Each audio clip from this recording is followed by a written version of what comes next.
Welcome to the Occult Rejects.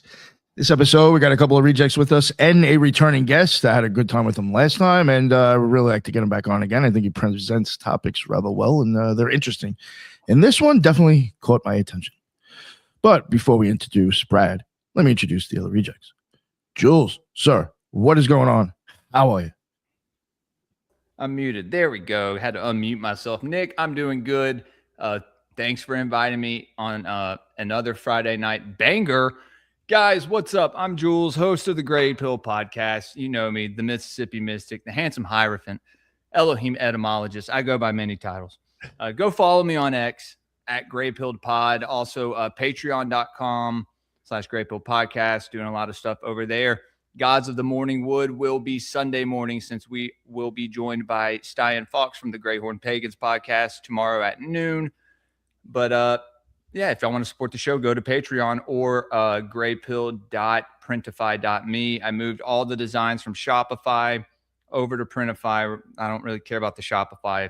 I don't know why I had two stores anyway, but made it a lot simpler. And so, yeah. But again, Nick, thanks for having me. Headless, Ethan, it's good to see you guys. And Brad, my friend Brad. It's been a while, brother. I think last time we were together was my 1-year anniversary show. Oh, yeah, man. I'm sorry. I'm sorry about that. I know you. You're probably like, what the hell am I doing here? I love talking, dude. Okay, cool. Well, then, yeah, you had a good time, man. I had a good time. Yeah, man. But it's good to see you here, and we always, you're always spitting fire, and always have a good conversation. So, hell yeah, happy to be here. Oh, he set himself on fire. Yeah, right. You still there? Yeah, he dropped the cigarette in his lap. So yeah, I'm like fucking John Lombardo shirt too. I'm not trying to burn. Fuck. Did you do that as I said fire? Yeah, I don't know. Shit. Yeah, right. Well, yeah. Thank you for coming on, Jews. Definitely love having you guys on a Friday night. And even when he told me this topic, I was like, oh, I got to see if he's willing to come on Fridays, because I you had told me about it. I was like, yeah, dude, bring that on. And I'm on vacation this next week, guys. Got a lot of shows for y'all. 4 more shows this weekend. So Greyhorn Pagan tomorrow. Yep. Looking forward to that. Yes, sir. All right, Headless, my man. What is up, sir? How you doing? You can find me on YouTube and on X and on Instagram. Just look up the Headless Giant podcast. And if you have any sort of stories that you've had, metaphysical or spiritual or magical experiences, hell, even send me your drug stories. I love those too. So you can send those to me at the Headless Giant podcast at gmail.com, and we will read those on the show. We had a banger yesterday. We were talking about, is AI capable of remote viewing? And so there's a new protocol.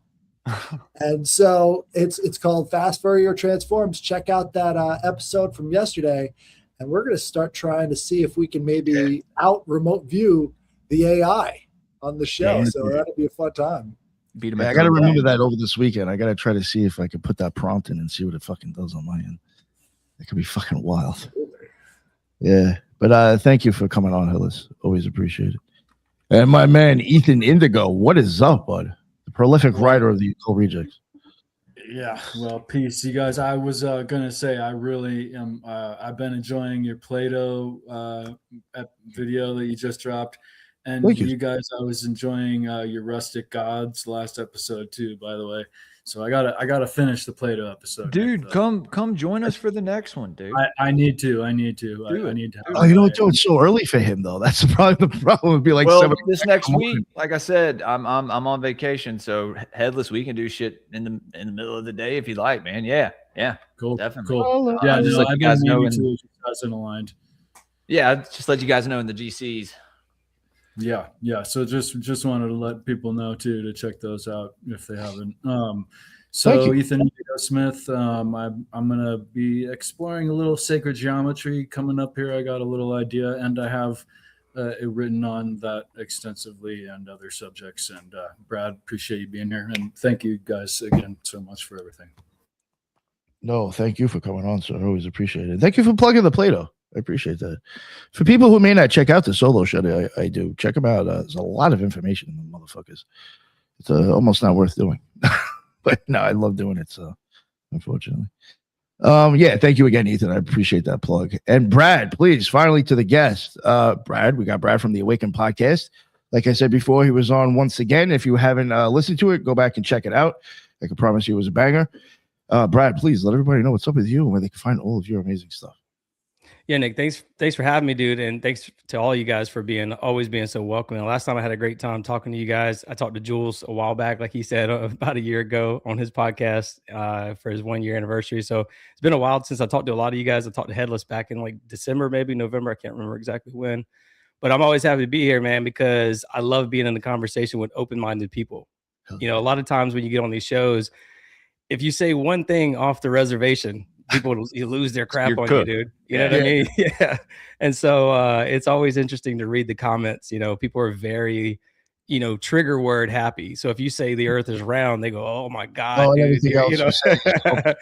And if you say if you say it's flat, then they say, "Oh my God." If you say it's toroidal earth, it's So I deal with that kind of stuff. But generally speaking, the audience that listens to me on a regular basis, I think, are very open minded, and they just like hearing new ideas and new thoughts. And I think that's very important. The love of wisdom, philosophy, right, Headless. That's what we were just talking about before the show. So I like learning, Oh yeah, no, thank you, bro. But happy to be here. Yeah, I'm sorry, I didn't mean to. I forgot to plug the awakenpodcast.com, where you can find my links to my show, to YouTube and Spotify and Apple and all that stuff. So oh yeah. And I guess real quick, before we even get into the topic, maybe just want to ask your opinion on them. I guess, like, what do you think about the whole UFO thing in general? I guess, like, there's multiple ways, I guess, you can look at this. One, do you believe UFOs are even real? And then two, do you believe that the government recently, if they were to come out and say something, is that even real? I guess is that, because some people don't believe in UFOs at all, so they think it's bullshit. But, how do you look at this? I think the UFOs are absolutely real. I mean, it's hard to deny that, dude. There's thousands, or you can go to the National UFO Reporting Center.org. It's like NUFORG. I think we talked about it last time, NUFORC.org or something like that. And you can literally see thousands of videos and photos and all these different reports of encountering orbs and UFOs and creatures, cryptic creatures and stuff like that. So yeah, there's no doubt that they're real. I think that the government is probably trying to create some of this stuff on their own, but I think really what it boils down to, and I think I heard Tucker Carlson, not to quote Tucker Carlson really, but it's like, I think I heard him say something along the lines of, somebody told him it was an angels versus demons thing, and that's really how I feel about it too. I think it's a light versus dark, a good versus evil, angels versus demons, however you want to look at that. It's bad energy versus good energy. So I say that they're demons. Generally speaking, I like to call all of them demons, even though according to the book of Enoch, technically the demons that are wandering the earth are the disembodied spirits of the Nephilim. But I like to say all of them are demons, and all these different things. And I kind of have this theory on these different levels. I mean, it's not really my theory on the different levels of imprisonment for bad energies, but Uriel goes over these different levels of imprisonment with Enoch in the book of Enoch. And so I think different entities, different energies are, sort of imprisoned in layers of the earth and also in the cosmos. So that's my line of thought on things. But I think that they can come out once a day for like a how prisoners get these this gym time where they can go out to the courtyard and get. Oh, they get 1 hour in yard. Yeah, I think they're released for a kind of like a little season every single day, to be honest with you. And it happens at twilight. It starts at twilight and it ends at twilight. So it's basically from sundown to sunup. That's when their yard time is. Demons get yard time? Huh? Demons get yard time. I don't know really how to phrase it. I'm too stupid. It's by thousands of years. I know, but it's by planetary hours. I guess maybe I can do that. A certain millennium. You haven't even met an alien, and you're already calling him a demon. That's rather rough. You haven't even met one, and you're already saying he's a demon before you even shake his hand. No, I think that they're hard to please. If there are good demons, if there are good entities, then there are bad entities. So if we believe in angels, then we should probably believe in demons as well. And I don't think that anything that's kidnapping people and, that could be the government. sexually assaulting people and things like impregnating them. I don't think that can be anything Hybrid good. babies. Yeah, creating hybrid babies and stuff Implants, like that. dude. Yeah, you got the stories of the implants and people having these fucking crazy dreams, or they, like a fever dream or something. But it's like, is it real? Is it not? Yeah, man. Definitely feel what you're saying. That there, and I mean, there's two sides to the same coin, right? Positive and negative entities. But yeah, I you see right now people are really going with, they could all be demons. And I mean, I think that's fine if you want to believe that, but I don't know. I think on a mass consciousness scale, if enough of us believe that, whatever that demon is or whatever, awful thing, or like, will that manifest because we think it, right? Because we're believing it. This is being pushed and we are all being, kind of, I mean, not saying that you're doing this, but kind of on a larger level, fear mongered to a point to kind of, view these things in this way. But I think it is good to have skepticism, especially when our government tries to present these things, if they do, as, oh, well, they're here to help us. And they're here to, if y'all all come to Central Park at 5:00 and, Xenu or fucking Zoran wants to have a powwow and he has some cakes of light he wants to feed you, and like, it's going to be a little weird. You're going to, and be like, I don't know if I want to go there, but I mean, I'm just fucking around trying to make light of it. But you feel me? Like, but I do think it's wise to have discernment once that is presented to us, once it is, because I mean, they have basically told us that these things exist, right? And that they've known about it for a while. And now you have certain politicians that are like, well, these may be the Anunnaki from it. And they could be, very much so.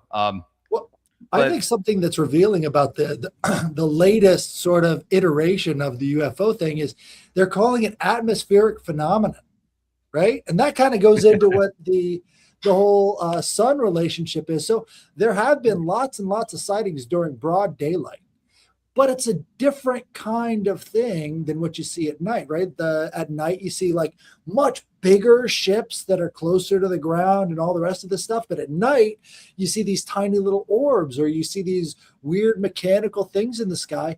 What if what we're seeing is some kind of a plasma projection or some sort of congealment of energy within the atmosphere? That could be why they're changing the name on us, because it has something to do with plasma and how it interacts with our atmosphere in a certain way. I mean, as you've studied there, Brad, you know about the idea of plasma being a part of our brains and our consciousness, and atmospheric plasma, intergalactic plasma. These things are stretched blood out. plasma. Yeah. Blood plasma. Yeah, I mean, I agree with all that. I think that plasma is, during the daytime, it has a metal casing, and I have a theory as to how that comes about. Oh, nice. Awesome. But I think that it's just inside of that casing is the plasma. It's still the anomalous plasma that's flying around, that you see flying around at night. But, to get back into what we were just talking about, the government is not going to tell us any of this stuff. And that's kind of, I was in the military for a while, so was Headless. I don't know who else has served. I think, Jules, did you serve? I can't remember. No. A lot of times in the military, you kind of, well, I mean, there's a lot of, it's a lot of sucky things that happen. You see a lot of things, you're experiencing a lot of things. You go to a lot of places that maybe you don't normally get to go to. Like I was just mentioning the other day on my show that I've been to Turkmenistan, which hardly nobody has ever been to, you know what I mean? And it was a very weird experience, but I got to see things because I worked with an Army general, and I got to travel with him, and I got to see things from a very different perspective. I saw how all these things work in Congress, how they're all buddies and it's all a show and all this other stuff. And so that kind of geared me towards thinking that, all of this stuff. I'll give you an example, right? I was in Afghanistan taking pictures on the soccer field, essentially. A helicopter landed on the soccer field. Lindsey Graham and Joe Lieberman and John McCain get off, and they go to meet with this general, and they all look to the left, and they're all waving at nothing to the left. They're literally waving at a brick wall. There's nobody over there, but they saw a camera, so they saw an opportunity to create theater. And this was kind of a pivotal moment for me. I started going, oh, this is all show. Like, what is you this? witnessed this firsthand? Yeah, I took the picture. You know? So, man, I'd have been like, what the fuck is going on? Yeah, and I also saw, like, I mean, they were there on, it was like a July 4th visit. You know what these congressional delegations, that's what they call CODELs. What they do is they typically go overseas for like 1 day so they can get the tax-free and hostile fire pay, and then they go back to the States, and so they're getting tax-free hostile fire pay for their entire month. And they do it once a month. They just go put their foot on the ground. It's usually like a whole congressional delegation. It's like 25 congressmen sometimes. And so like a lot of that kind of stuff, I would see big name, and I won't say it on air, but I saw a lot of big name land investors and developers and stuff when I was in Afghanistan. And a lot of that stuff kind of woke me up, right? And so long story short, I started, kind of becoming more aware that there was a lot of fuckery going on. sorry to cuss on you, show. I guess I should have asked, but so I started noticing that, and then it made me pay attention more because I have a bachelor's degree in marketing, and I was a photographer, like I said, and I was public relations in the Air Force. So I know a lot about manipulating the media and things like that in terms of like, how to write press reports or press releases, how to take photos to get on the cover of USA Today, that kind of stuff. It was like, take pictures of troops giving out soccer balls and bread to little kids and that kind of stuff. So there's a lot of manipulation. There's a lot of PR, obviously, manipulation that goes on there. So it geared me toward all of this. My whole background gears me towards everything I watch. I'm watching it with a I'm very aware and awake to everything that I'm watching, like the placement of products. Everything's not. I had Dean Cain on my show, Superman, right? And he was talking about how nothing is an accident. Literally Dude, every part. Huh? That's awesome. Yeah, literally every part of a production. And he was promoting one of his movies, and he was telling me that he literally has to look at everything in the scene. He has to look at the logos that are going on in the background, literally everything. So it's not an accident with some of this stuff. So whenever I'm watching congressional hearings on UFOs or whatever, and this has been happening since 2017, I started seeing that, what are they not showing? I started thinking, what are they not showing us? And you always get the same types of people in these kinds of briefings. You get anything national security related. You get CIA, you get, I guess you don't really normally get CIA, but you get DOD, you get NSA, these kinds of people. Well, they're all geared towards national security. And so the first few briefings, I would kind of tune in a little bit because I'm very into UFOs. I want to know what's going on with them. And I would never, you always hear the same things. It's like whistleblowers. And then you hear guys like David Grush. Well, I know somebody who knows somebody who was in the crash retrieval program. And it's like, eventually you start to go, well, nothing is ever happening. We get the same stuff over and over, and they can't talk about this, and maybe they can talk about it in a closed door briefing and all this other stuff. And there's one thing that I continued noticing over and over and over. The word anomalous obviously appears a lot, but the words that they never say are aliens, and they never say extraterrestrials. They never say those words. And they always use anomalous not plasma. They always use anomalies, anomalous, biologics, all these different words, right? They never say aliens. Matter of fact, I saw an interview with Elon Musk where he was talking about, this girl asked him about aliens. He said, nobody I work with believes in aliens. And that's the word. To your point, they kind of try to use the grammar that could orient the beings as being anything, demons, as you say, time travelers, or a species intelligences inside. It could be another intelligence operation. They leave it open to many other things aside from what we would classically consider aliens. Excuse the interjection.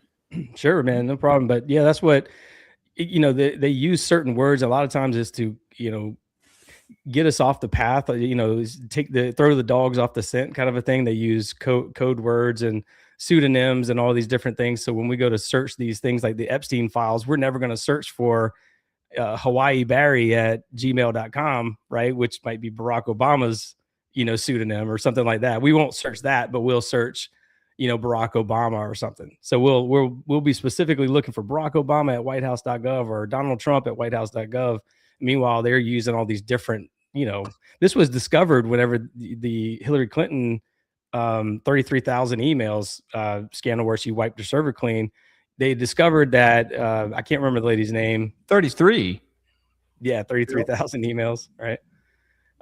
Which is a joke, which is a total joke. I mean, that 33,000 emails. I used to work on a staff where he was a well-known guy, the general, and literally just in one day you can get 1,000 emails. So to say she only had 33,000 emails is a joke, complete joke. And to say that there's only 3.5 million Epstein files, it's like this guy was in public, since the internet has been around, he's been doing these kinds of things. And there's probably a thing that goes all the way back in.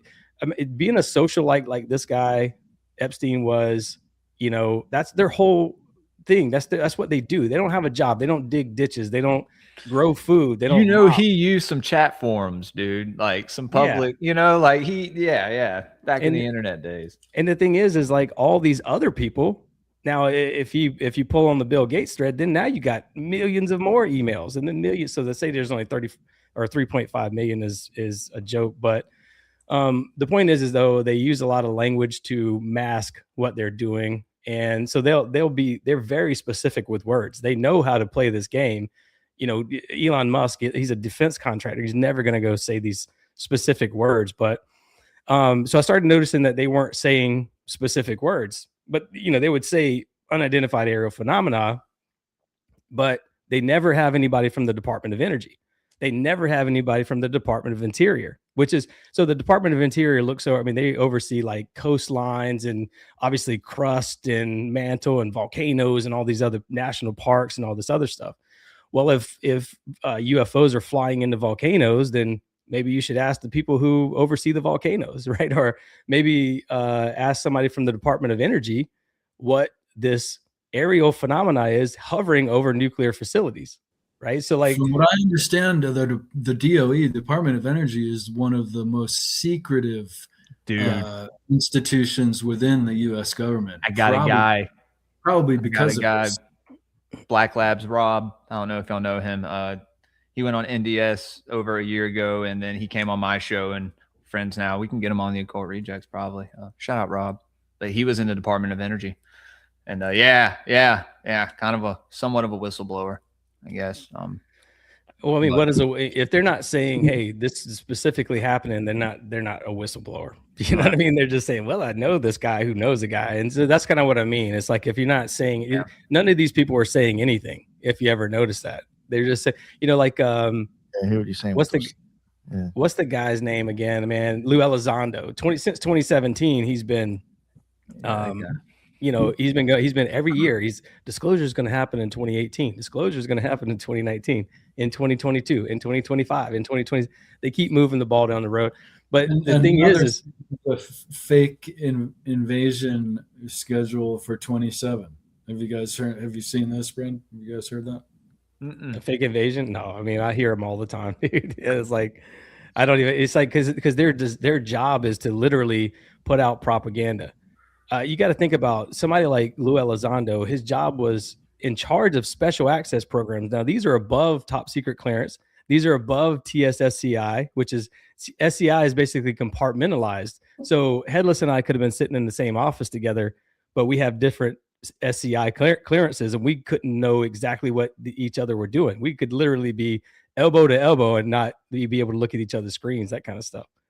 I've always maintained that the military is where you've got a bunch of people doing a bunch of top secret stuff right next to the janitors who are cleaning it up. Yeah. Right. There's nobody knows what's going on with the other, with the other branches of the government, none of that other stuff, man. So it's actually a joke. This is by design. And this happened in 1947 when Truman signed the National Security Act, and he created all these different, which I'm gonna get into in a minute. That kind of ties into the solar cycles and all that stuff. There was one that happened in 1947, one of the biggest that has ever happened on recorded history. But they have all this. They have a propaganda wing, and if you read the Smith-Mundt Act of 1947, it gives the Secretary of State the permission to go and accommodate or commandeer any media agency they want to commandeer to create propaganda on behalf of the United States. Now, this propaganda is supposed to just go overseas into, foreign countries to promote apple pie and, democracy and all these great American values, white picket fences and stuff like that. But Obama comes in 2012, him and a bunch of Republicans, and they change the game. They include the internet. So now the internet is we're allowed to be propagandized through the internet. And what essentially Obama them did in 2012 was, from 1947 to 2012, we could only propagandize people overseas with propaganda. And the Secretary of State can basically go to Stanley Kubrick or whoever and say, create this propaganda. And, nobody in their right mind is going to turn down the U.S. government when they're asking them to do this kind of stuff. So, of course, they're taking those deals. They're probably getting invited to all these parties and getting all these awards, and they're getting movie deals after this and all this other stuff.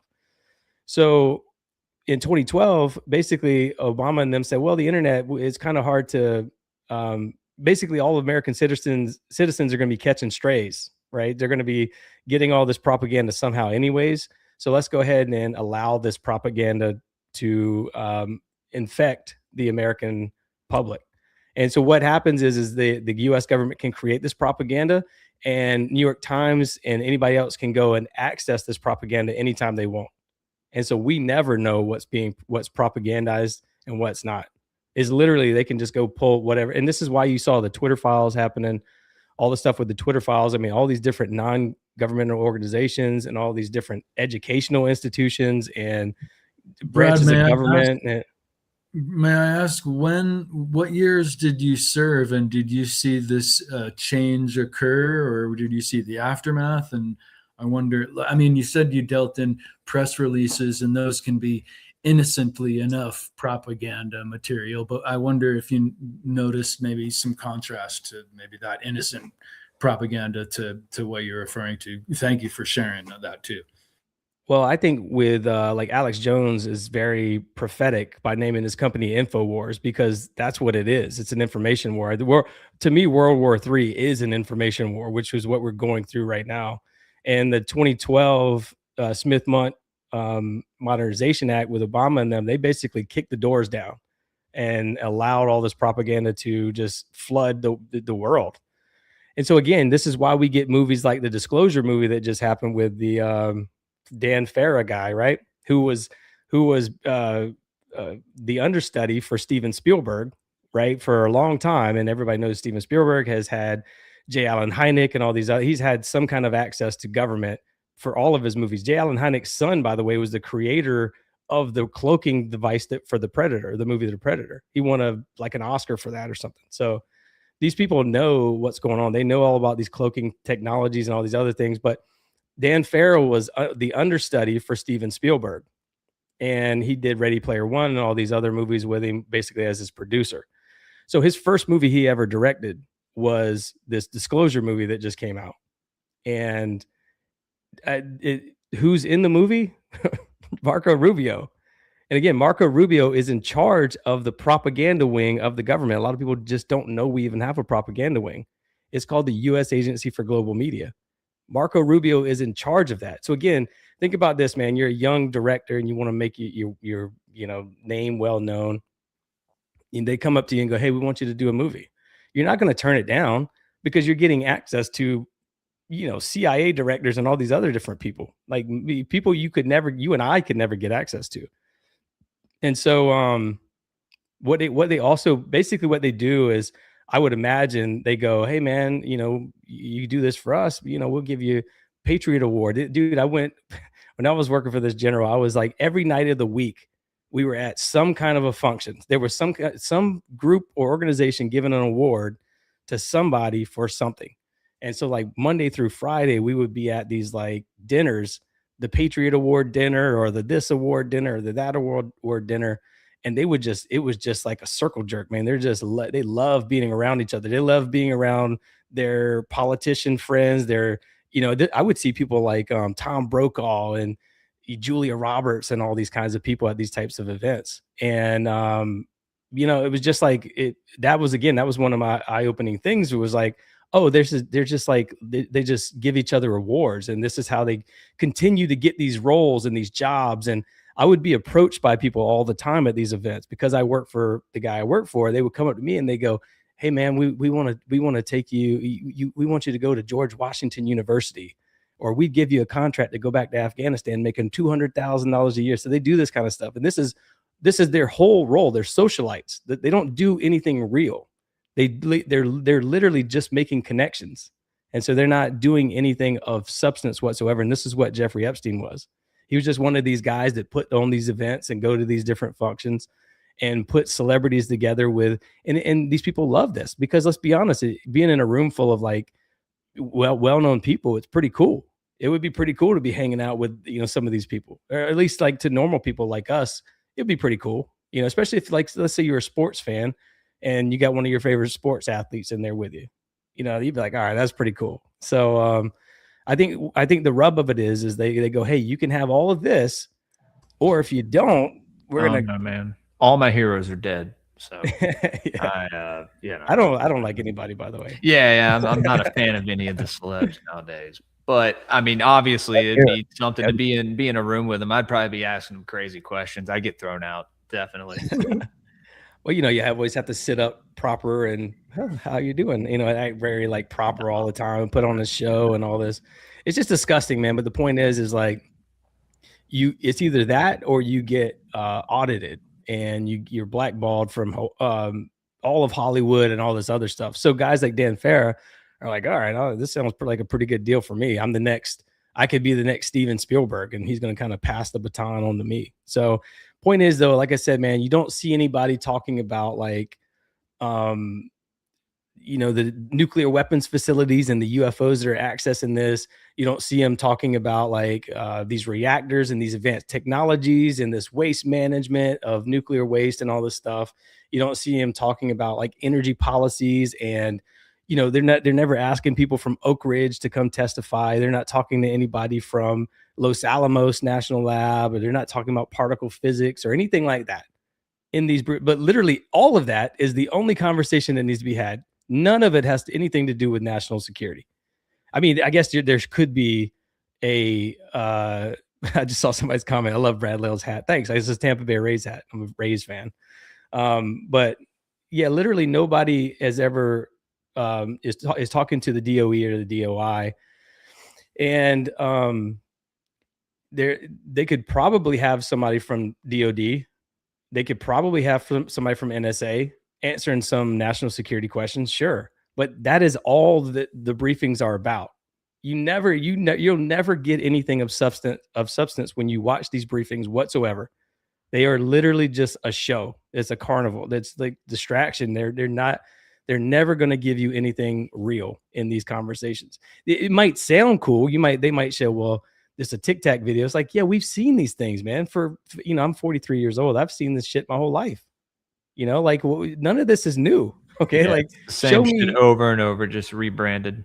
Yeah. Show me cloaking devices and all these other different things. I don't want to see none of this other stuff because I know they have it. Clearly J. Allen Hynek's son had access to knowledge of it somehow, and he was using it for, Hollywood effects. So, my take on it is like everything is literally propaganda. Everything you watch in the news is propaganda. These things are hijacked, man. These things, I saw somebody making a post about like, and I don't get into the weeds of like Candace Owens. I think all that stuff is retarded anyways, but I saw a bunch of people were getting paid to basically post that Candace Owens was a demon. You know what I mean? And it's like, that's pretty much what it is. All these protests you see with all these George Floyd riots and all this stuff, dude, how do they get coordinated signs? Those signs, I'm a graphic designer, web designer, photographer. They take weeks to make. How do they just spontaneously pop up and they're all, printed and perfectly sized? Yeah, some of the shit these protesters show up with sometimes, it's just like, yo, this did not just happen on your walk there. You didn't walk into like a Five Below or a Dollar Tree and pull that shit out of your ass and, no. There's people who have shirts. I mean, I've seen some protests where people try to show up like and actually like, look like they're a group together. And it's like, you really think that shit just happened overnight? Like the people that are starting the shit they're really rah, rah, rah. It's like they look professional. Like, what the fuck? I don't know. I totally get what you're saying. And I don't understand how people don't catch that. Well, I first started waking up to conspiracy. Conspiracy leads to paranormal. Paranormal leads to spirituality. To me, it's like a journey kind of a thing. And so I first started waking up to conspiracy. I was like, all right, something crazy is going on here. But I was still supporting like all these different politicians. You know, I was like, oh, you know, go Trump, you know, go Rand Paul, go Ron Paul, all these guys. Yeah, I'm literally doing all these things. I even briefly worked on Rand Paul's campaign, making a couple phone calls and also, you know, going to a couple of events and stuff like that. Literally not much of nothing. But it was around that time that I was kind of awakening to all this stuff that was going on. So, you know, I was very anti-Obama. So I was looking into all things Obama, and he had an organization called Organizing for Action. A lot of people don't even remember this, but the Organizing for Action, you could literally go to his website, because I'm a web designer by trade. Like, that's what I do now. That's how I make my money. I build websites, and a lot of the best websites come from liberal web designers, believe it or not.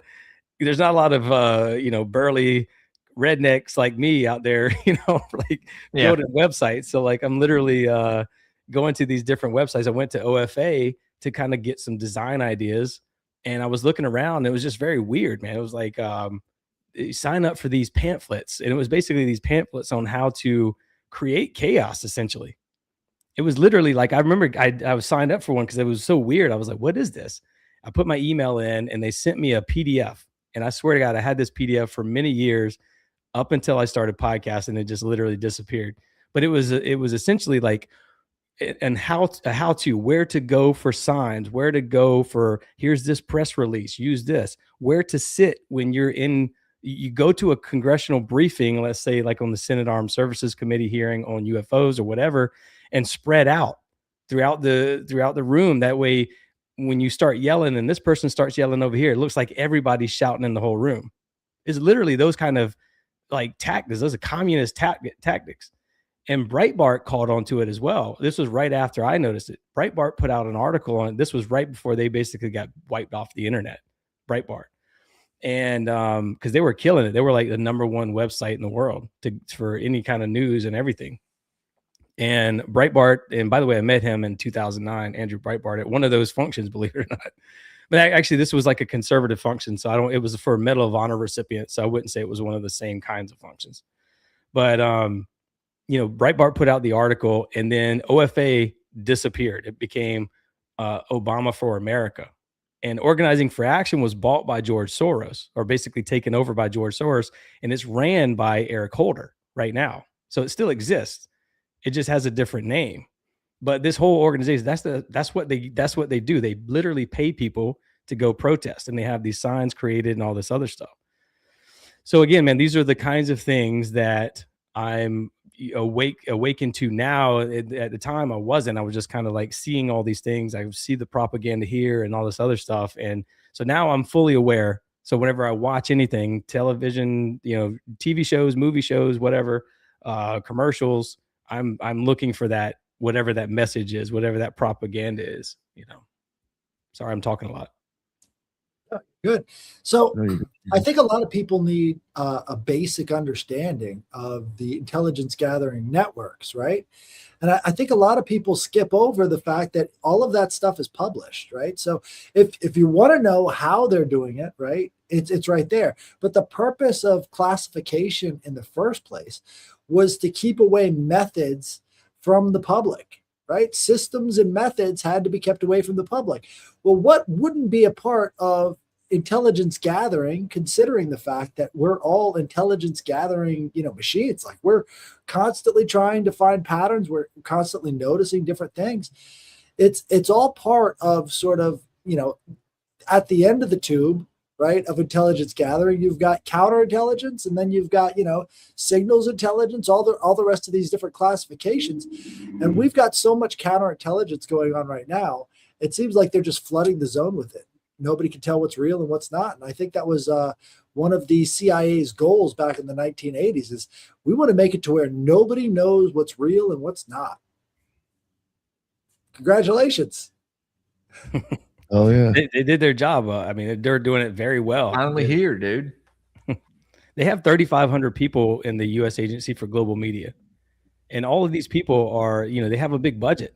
So they're out there in the interwebs right now, paying people to do this and post that. And they can't create a podcast that's going to succeed because they just can't do that. So they're going to try to convince people that this is for the betterment of America or whatever. Post this for me or whatever. And they're going to try to commandeer you.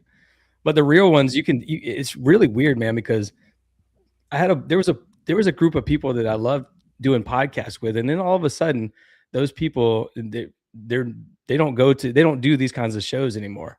Like it's like a bunch of them, and it's like really weird. They all of a sudden just shifted, and it's a very strange shift. So it's like it feels like something is happening in different sects of podcasting and all this other stuff, man. That's kind of why I don't do. I don't roll with anybody. Even when I go work out at the gym, it's always just been me. I don't have a gym partner. Like I don't do any kind of, I'm not a Wolf Lodge member or fucking 33rd, Freemason or none of that stuff, man, because I don't interact well with people because I'm too awake. It's actually a burden being too awake because you can see through all the propaganda that's being pushed to you all the time. Blessing and a curse, dude. Yeah. Yeah. Can't oh, for turn it sure. off. 100%, man. But with this, I think. May I ask without necessarily being too specific, what did these people do? Did they steer? Did they clam up, or just did they kind of steer into some right wing or left wing kind of? No, safe, dangerous, I think is what Sam Tripoli always calls it. You know what I mean? Where they're not. You'll never hear these kinds of things that I'm saying right now. You won't hear it on that. You won't hear it from Tucker Carlson. He's still safe, dangerous with a lot of stuff. He used to do the limited hangout stuff a lot when he was on Fox News. I see what it is now. Word, yeah. Dude, he's still hanging out. He's still. Yeah. It's important to know. I mean, you guys were talking about the switch over to the internet propaganda versus the radio propaganda. Tucker Carlson's father was in charge of Radio Free Europe. Yep, he was which the is one part putting of that. out that propaganda. Yeah, which is part of the U.S. Agency for Global Media. It's exactly right.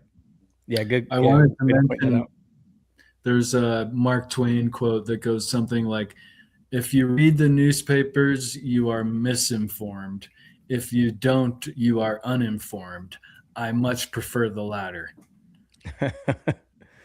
Yeah, I mean, so this is kind of why I get like religious or spiritual, with my identity as being a Christian, is because not a religious Christian as going to churches and you're doing this wrong and you're doing that wrong. I'm a Christian in the sense that I follow Jesus Christ. I don't follow any specific type of dogmatic belief or denomination necessarily or anything like that. So in fact, whenever I go to church, my wife and I almost always argue after church. I'm like, you can't see that propaganda, you can't see this and it's like, again, that's part of the curse. But yeah, it's you get to a point, man, where you start looking into this stuff, like with the UAPs and the plasma. I mean, I've been talking about plasma for a couple of years now since I started. It was really one of the reasons why I wanted to do a podcast. I was talking a lot about the 33rd parallel. And honestly, I didn't really know what I was talking about, but I had this gut feeling with a lot of things. Same with plasma 2 years ago, before all the plasma drones and all this other stuff. It's becoming more of the conversation now. This was not the conversation 2 years ago. And I'm not saying that I was the pioneer in that. I'm just telling you that there was nobody talking about 33rd parallel. There was nobody talking about plasmoids and plasma and all this other stuff. There was one person. She was on my show. I can't remember her name. It'll come to me in a little bit, but she and I talked a lot about it, and I really looked up to her because she was the one who kind of opened my eyes to a few more things. God, what was her name? I'll think about it in a minute, man. My mind goes blank. Huh? Was it Dana? Who? No. Dana? Oh God, she's she jumps on things quick. That's just my opinion. I'm not knocking her. She's actually pretty. Dana the alien. Is that what you're talking about? No. Nick, she wrote a really extensive book on plasma. You should check it out. Yeah, she was on the show like a month and a half ago. Yeah. Was it Dana the alien? Yeah, I know who you're talking about. Yeah, I think he might have been talking about maybe Dana Dudar, maybe? I don't know. Oh, okay. I don't No, know. I can't remember her name, but I'll have to look it up while I'm sitting here. That's who talking. Ethan was talking about. I don't know. Maybe that's. I'm not sure. No, I was talking about the woman that She we had came on my the show show, not too long ago. Dana, with the book on. Oh yeah, Dana the Alien. Yeah. Oh, that is the same person. I don't know this name. Yeah, no, she's very smart, but sometimes I feel like it's like a internet personality thing, more Oh, than, yeah. you know what I mean? Like a lot of people will make these little clips just to kind of go viral and grow their social media, but again, that's a limited sort of a hangout too. Because like when you get like Headless or me or somebody that's kind of like living in this for a while, for 2 years, and you're trying to read up on some of this stuff and research some of this stuff, and then all of a sudden somebody comes in and is talking about, Carthage or whatever is your specialty, you're like, this guy. You know what I mean? It just feels like you're just kind of hanging out a little bit. That's what Candace Owens is doing, dude. Yeah. I mean, that's it. If you want my opinion, it's like everything everyone on this panel has talked about for the last 5 years. She is now, just all of a sudden talking about all of it. Yeah, like it's not new. The girl's name. New York Post is even like fucking really digging into pulling out fucking old school conspiracy theories and posting them now. It's like, like all of a sudden Bohemian Grove's like a new thing. Like, really? Well, okay. I'm not staying in any of these. By the way, is Emily Moyer was her name. And I had to go back to my website to look it up. But yeah, Emily Moyer, she was the one that was kind of like talking about plasma before it was cool. And then she introduced a book to me called A New Science of Heaven by Robert Temple, which opened my mind to all this stuff as well. So really it was Robert Temple. It's other people that has been talking about. There's a guy named Donald Kehoe who did, he was like a UFO guy writing a bunch of books and stuff. He was one of the authors of Weird Tales, which is like a Pulp Fiction, all the stuff that we're talking about now, they were talking about this in the 20s in Pulp Fiction magazines and comic books and stuff. And Donald Kehoe was one of those guys. And so this is not new. We're just kind of we're kind of bringing it up again. It's like, it feels like and it feels like collectively at the same time, we're all sort of talking about the same thing, right? Like Jules was saying, like the collective consciousness almost is, vibrating at this same pace or whatever. And maybe there's certain people like Headless or whoever that kind of is the beacon of light for everybody else. So like the signal for everybody else. That's what I was saying. There's so many other people who deserve to be out there, making a living off of talking about this stuff because they have that gnosis of it, right? Not right. This bitch, excuse me. This Sid the Sloth looking bitch. Have you noticed that it's I don't like her at all. Sorry. They make a sort of a formula out of what other people were talking about. So, for instance, like the Khazarian theory, right? We know from DNA studies that the whole Khazarian thing is kind of BS. And a lot of people who started out talking about Khazari is like they do a little bit more research and they're like, this doesn't look like what she's talking about. But then as soon as it becomes safe, dangerous, like you were saying, that's when you jump on it, even though it's not really... doesn't really have that. It doesn't hold any water. Right. Exactly. When it gets to those levels, that what they're going to be talking about is not going to be holding water. Yeah. That means it's time to shift your, whatever to something else. Dude, I have 18,000 followers on Instagram and literally every post I post is like 5 likes. Like I'll look at the numbers. Dude, I have like 421 followers. But it's like, how is it possible to get 18,000 and you're getting like no reach? And I look at the numbers and it's literally, they show it to none of my followers whatsoever. Yeah. They don't show. It's like you, 1%. Dude, you hit the algorithm at a very good time. I did. Yeah. And then it basically shut me down. It shut me down. Actually. It was like, after that, it was like, it tell you what, I went on Sam's show. I've hit the algorithm. Yeah. And then I've been shadow banned ever since. Like it's bad. It's bad. And that's who I love. My organic following. It actually shows that I had never, sold out or paid for followers or anything. It's very, very organic, very homegrown following. I love my audience. Cheers, guys. Yeah, Happy Freaks Day. It was the same with me, man. And then all of a sudden I had a couple of videos in a row that did well. And then I went on Sam's show.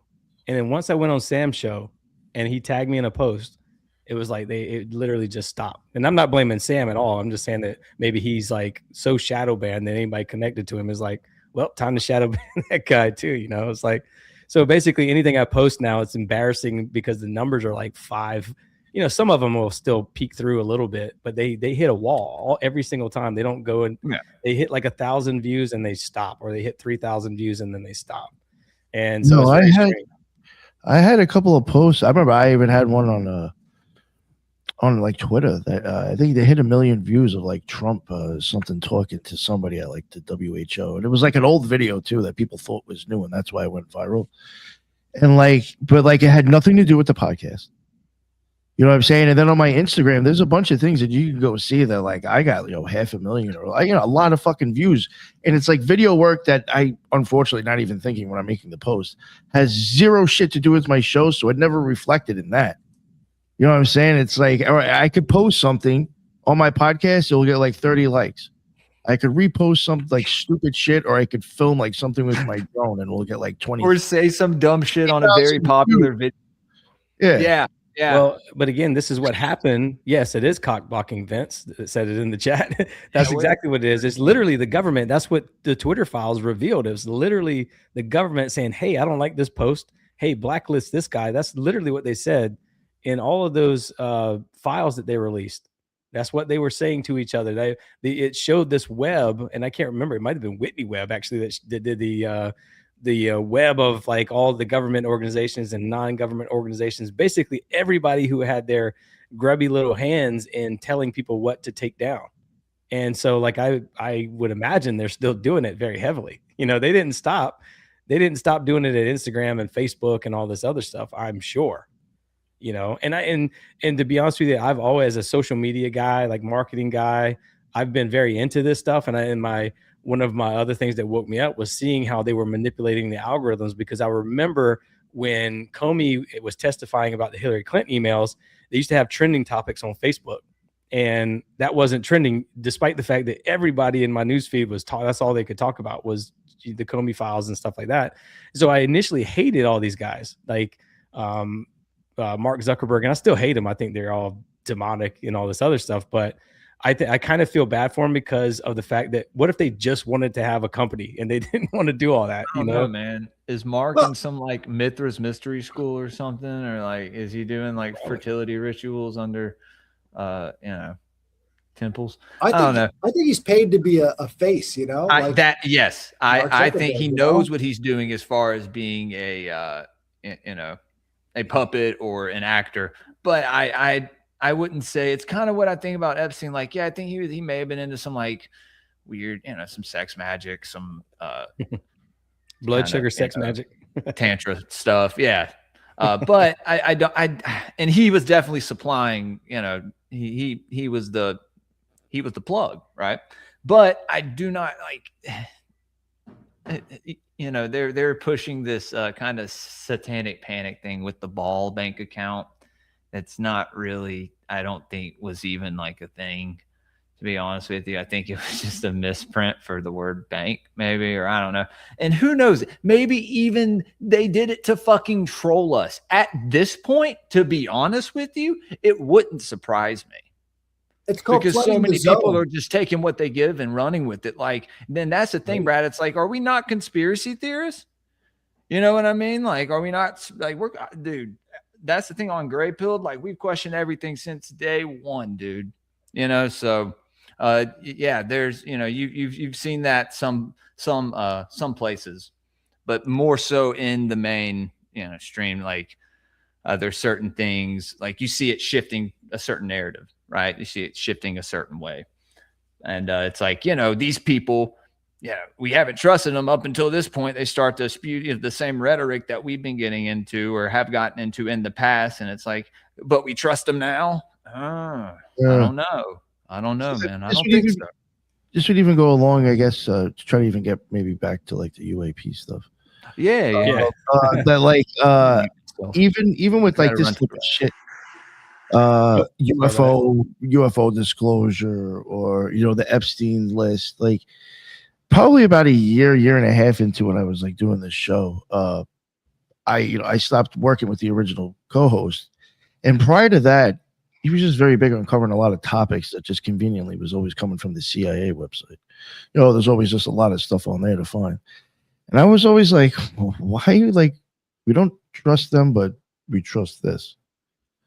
You know what I'm saying? After a while, I was like, after he left, I really didn't cover shit like that anymore because I'm just like, why am I all of a sudden believing the CIA? Because they're dropping some shit on their site? It's just weird to me. I'm like, how do I know that this isn't just some fabricated story?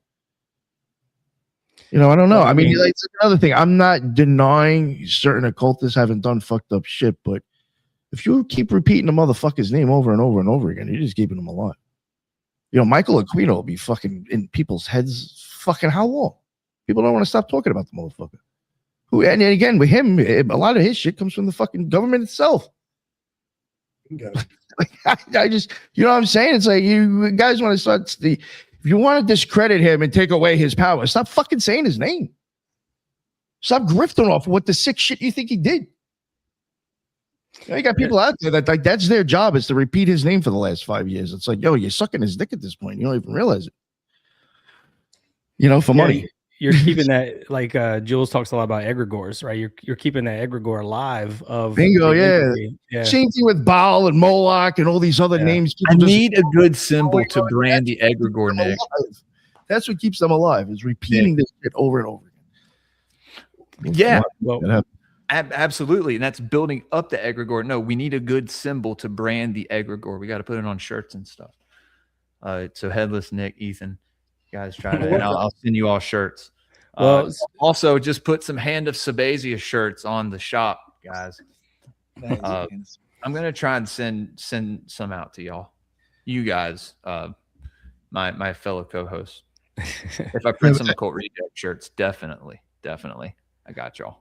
Well, I guess to bring it back, what I was getting at is that, you know, I just don't trust the government, like even with the UFO shit. You know what I'm saying? Yeah. You should. You can do whatever you want, but I'm just saying, like, you know, did want to get back. Have you guys seen? So I'll put this out. There's again, you got to think of it. It's 3,500 people in this agency that's promoting propaganda. That's a lot of people dedicated to propaganda. Wow.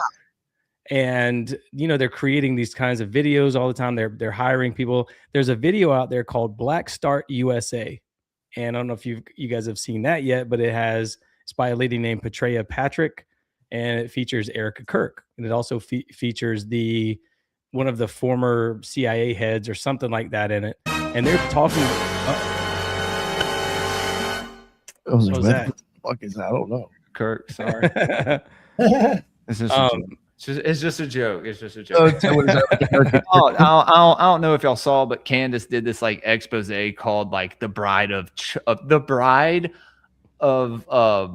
fucking Charlie, the bride of Charlie, and it's about Erica like being the bride of Chucky. Yeah. Well, that's kind of what I mean. It's like it seems like a lot of it is just theater to kind of distract. Oh, yes. Yeah. Trump is theater. He's the magus, dude.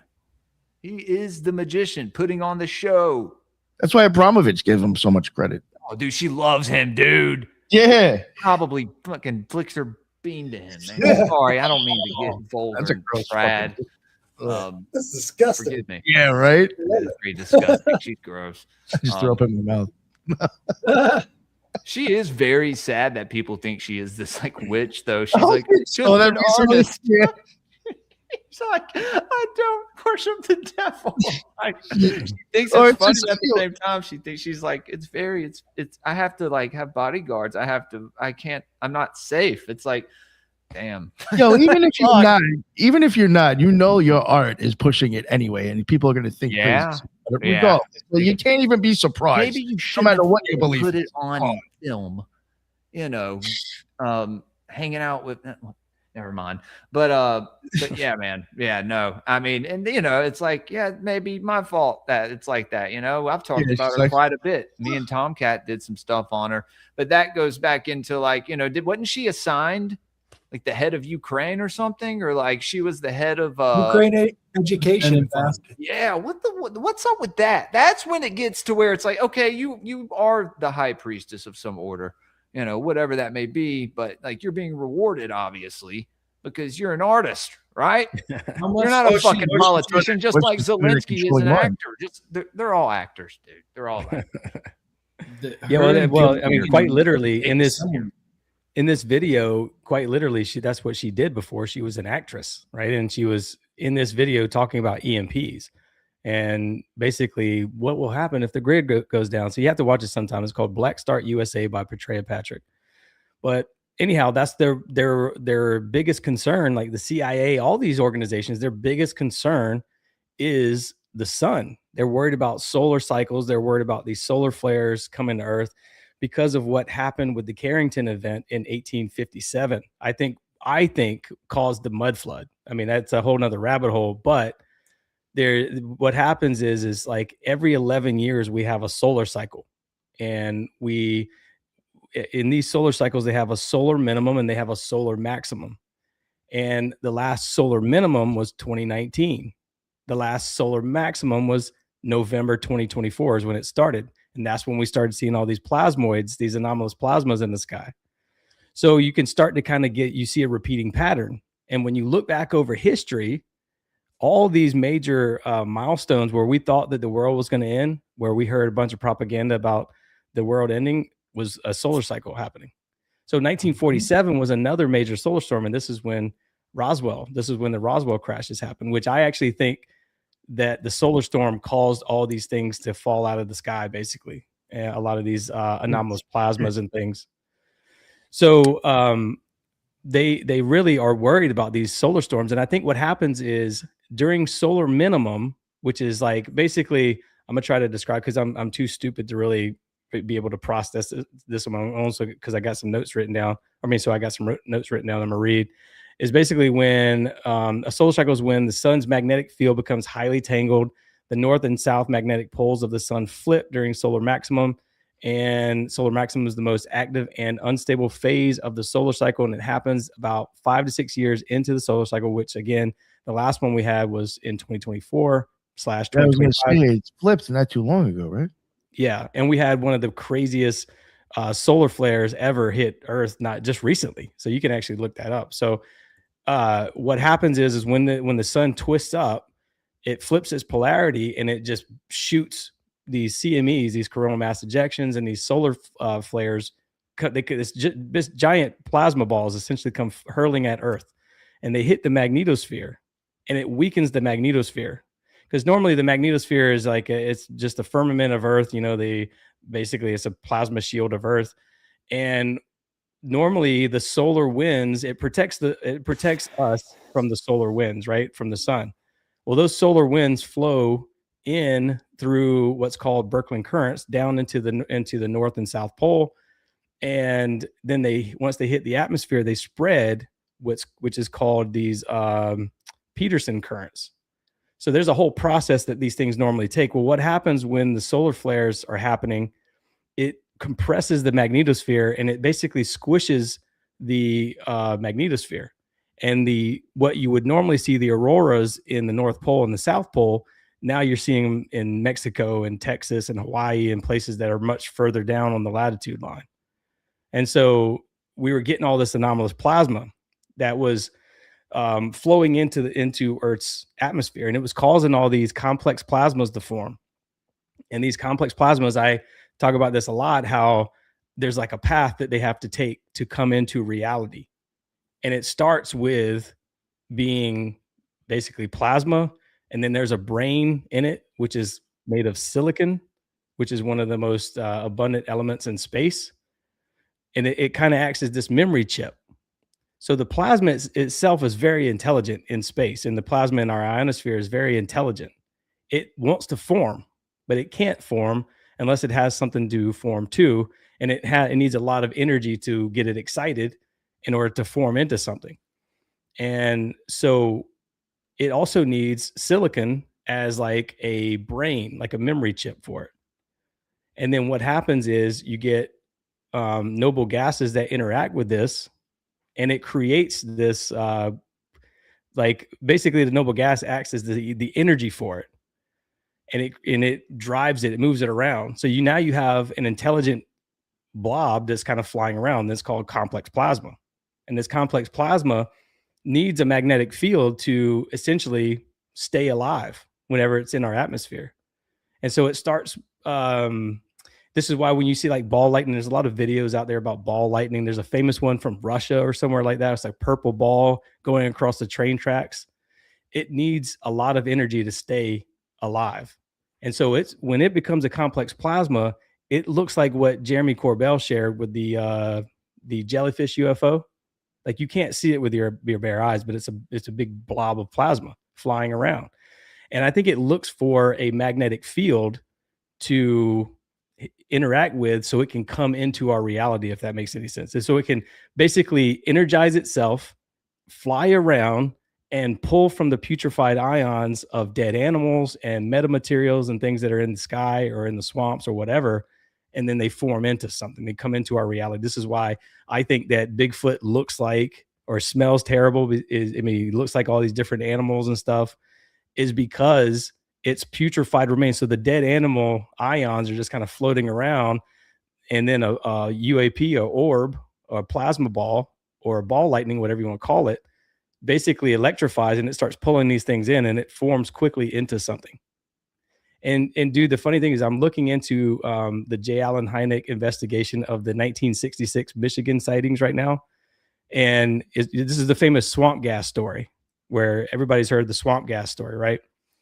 And he actually describes exactly what I'm talking about, except he says like vegetation, the decaying vegetation causes these anomalous plasmas and stuff. So everybody wasn't satisfied with his answer, but he was actually giving what I think was a pretty good answer now that I'm looking back at it.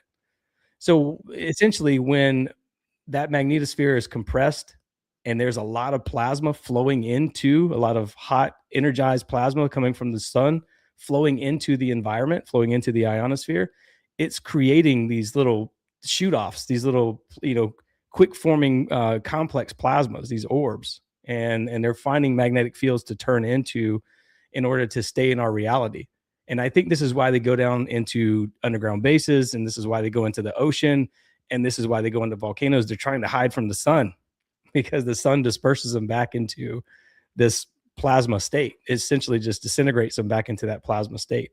And so this happens every day. It happens at the twilight zone, which is, again, the weird time where the sky is, different colors when the sun's going down and also when the sun's coming up. And so it's funny that the Twilight Zone was talking about this in the 50s. You know what I mean? They were literally putting all this information out there to the public in the 50s. I just don't think people were really fully paying attention. And if you look back at the Twilight Zone, they're literally talking about all kinds of different things that's similar to what I'm talking about now.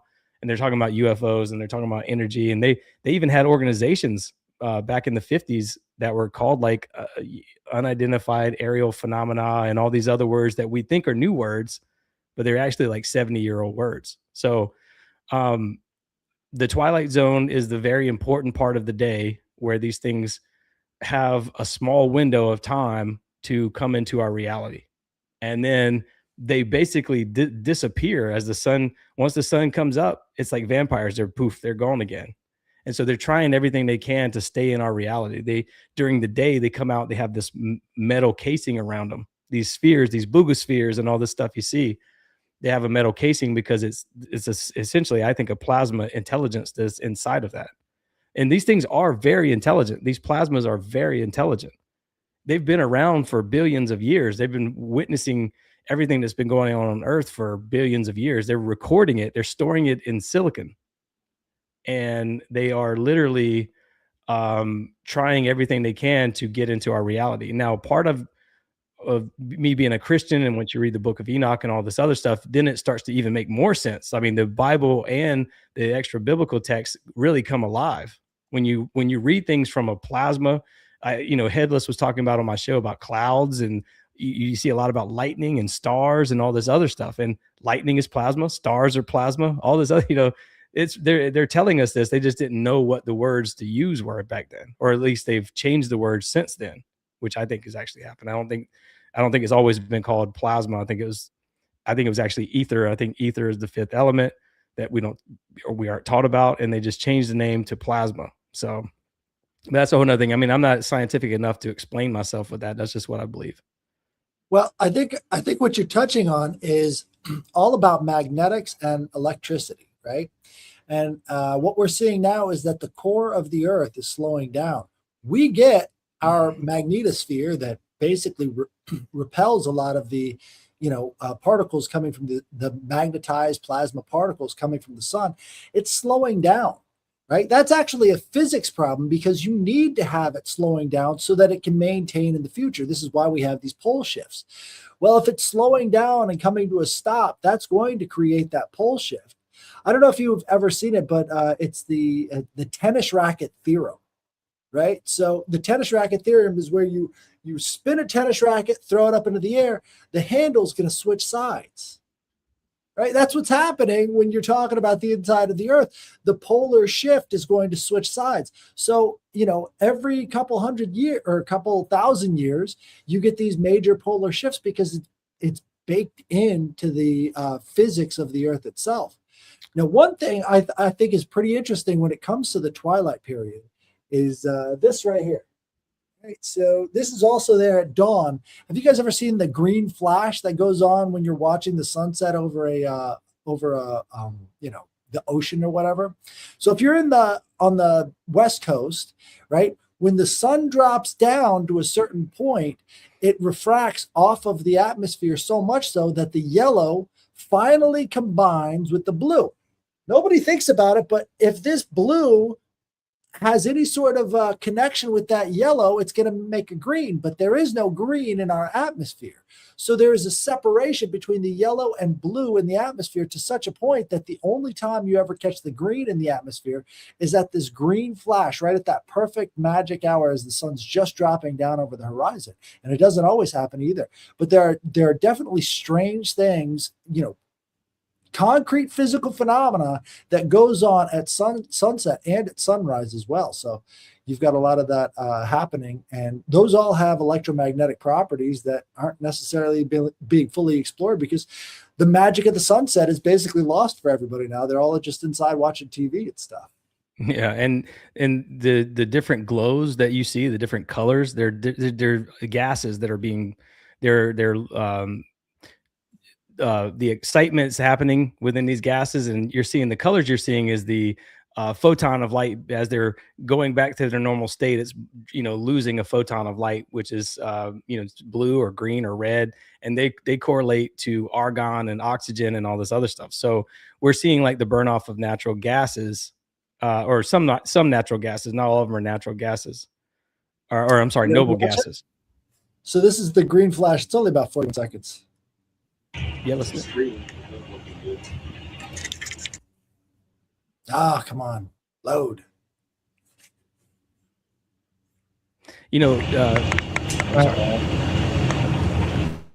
I can mute it. You guys could. It's just. I muted it. Yeah.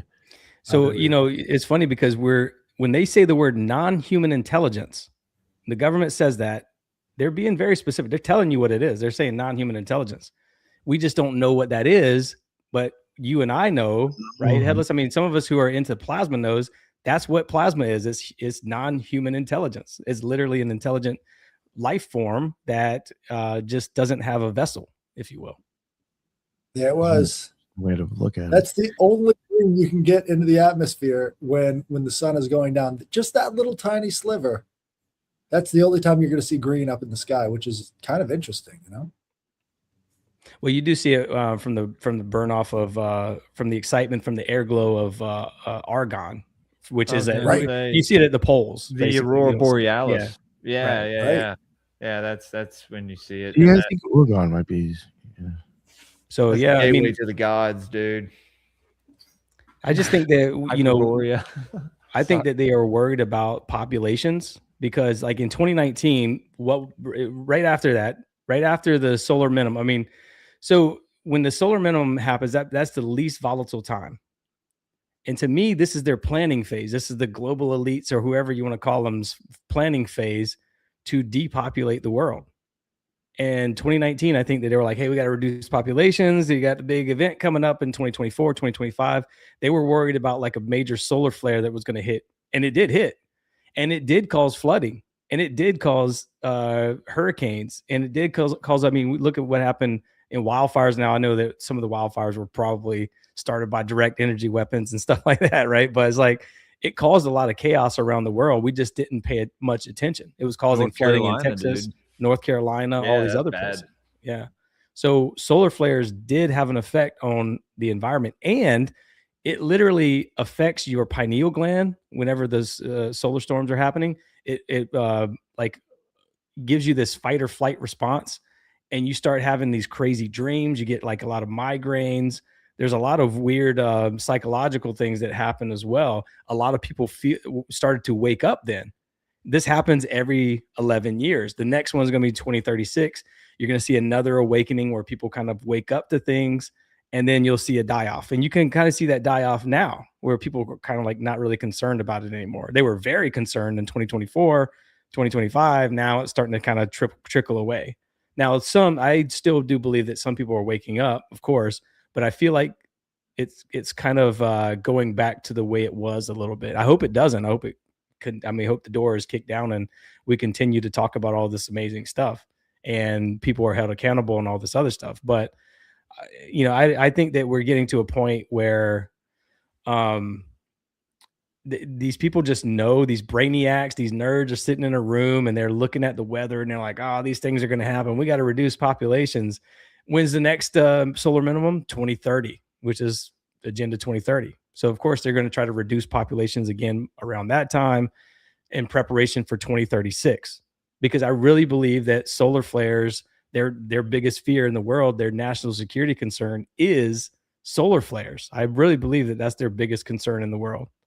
I don't think they care about I think they know about this anomalous plasma and they probably do work with them and these beings, and they give them sacrifices in exchange for technologies and scientific discovery and medicines and all this other stuff. I really believe that that's happening, but I think that their major concern is with like the sun. This is why they're trying to block out the sun. They're literally trying to prevent major solar flares from hitting the earth. And because they know if the grid goes down like it did with the Carrington event in 1857, which caused chaos around the world, telegraphs going crazy and all this other stuff. I think they had technology back then that we just didn't know about, that we don't know about today. And I think it caused all this mass flooding with these mud floods and all the stuff that we see. I really believe that there was a big plasma storm that happened, a big solar storm that happened. I think it was 1857, might have been 1859, but it was a big event. And I think that they are worried about that every single time. So. Well, I think there should be something to be said about the layered aspect of the internet, right? So you've got Web 1.0, which was like message boards and really basic chat programs. And then they added another layer. And then you've got Web 2.0.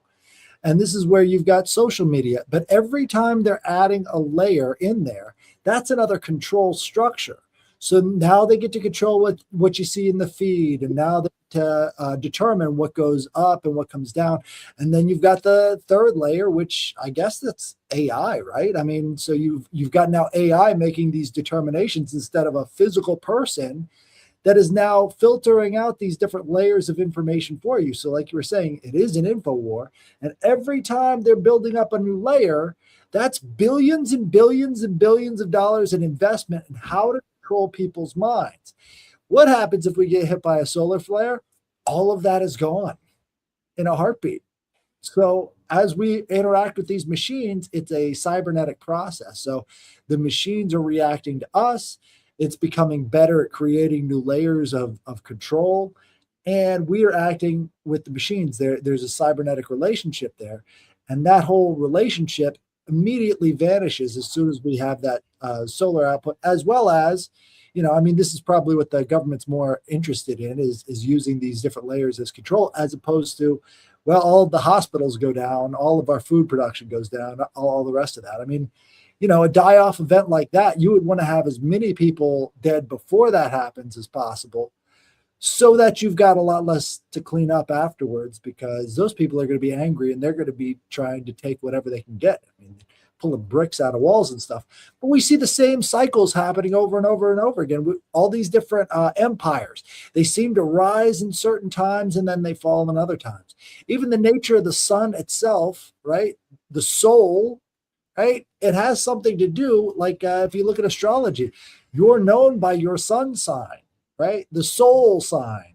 So there's something that they know, that we're deeply interacting with the sun on a very, different level. If it has anything to do with anything, it's shaping your personality.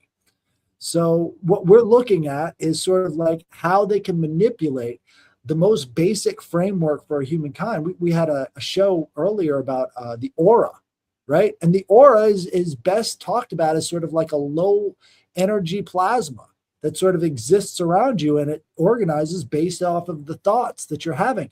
And you could see this too with all of these, cryptid encounters.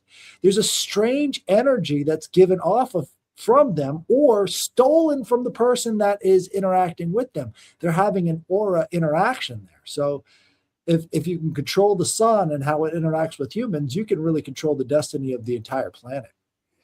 Well, I know I'm talking a lot, and I promise. Let me just say one more thing before I forget this, because I was just thinking about something, because I was reading the comments and they were talking about Enoch.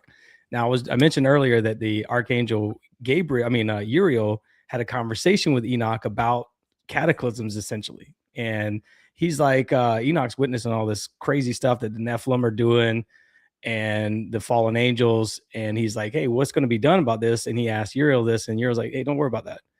God's going to imprison them in the different layers of the planet. He's imprisoning them in the crust and below the mountains and in the abyss and in Tartarus. And also he mentions the cosmos. He's imprisoning them in the cosmos as well, which gets into another theory, which I don't think we have enough time to talk about all that. But, Uriel is essentially telling them that, like, the planet is not this passive system of creation. God created this system. It's like a prison planet for these entities, these different energies.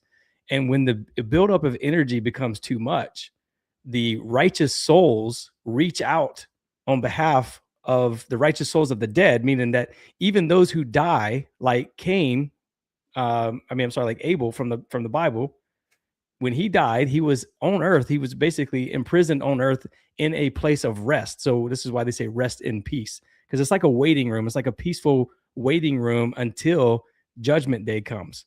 And this Judgment Day happens regularly, and it happens in great fashion with cataclysms. Now, it might be every 23,000 years or whatever, but Uriel's essentially saying, like, hey, don't worry about these things. God's going to take care of them. They're going to be imprisoned, and then there will be a cataclysm, and it wipes all the bad energies off the earth, and it's sort of like a reset. You talking about the archangel? Yes. Yeah. Well, I mean, who is Uriel? When you go back into the ancient Mesopotamian myths, it's the son of Enki, known as what's his name? Ningal. And he has a daughter named Ningal, but he has a son named Ningal. And this is who leads Zayasudra or Noah to land, right? And in the Bible, that's Uriel. Yep. And so it's uncanny when you look at the parallels between the two. Yeah, but he's talking about this. He's basically saying that the energies will become too much, and the righteous souls that are resting in peace are petitioning on behalf of the humans, or behalf of the righteous souls on earth.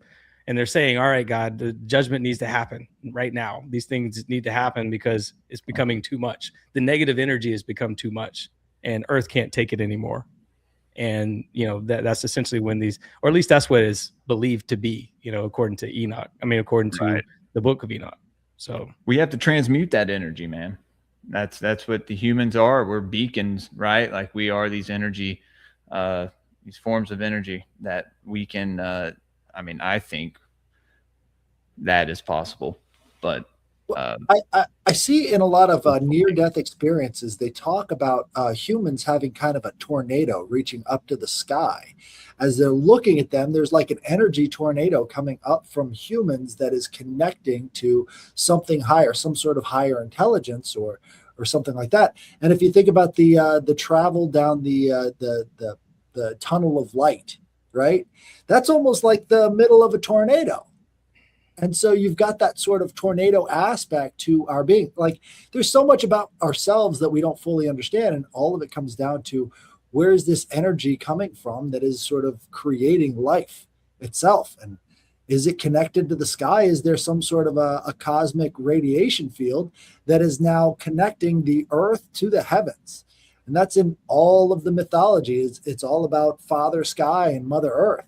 But why wasn't it reversed? Why isn't it Mother Sky and Father Earth? Like there's so much that, you know, is sort of assumed that we just take for granted. So Father Soul, right? This is the embodiment of the human being here on earth. So this is the father, this is the seed of the soul that is now inhabiting these bodies. So, you know, life itself could be much more connected to the cosmos than anybody gives it credit for.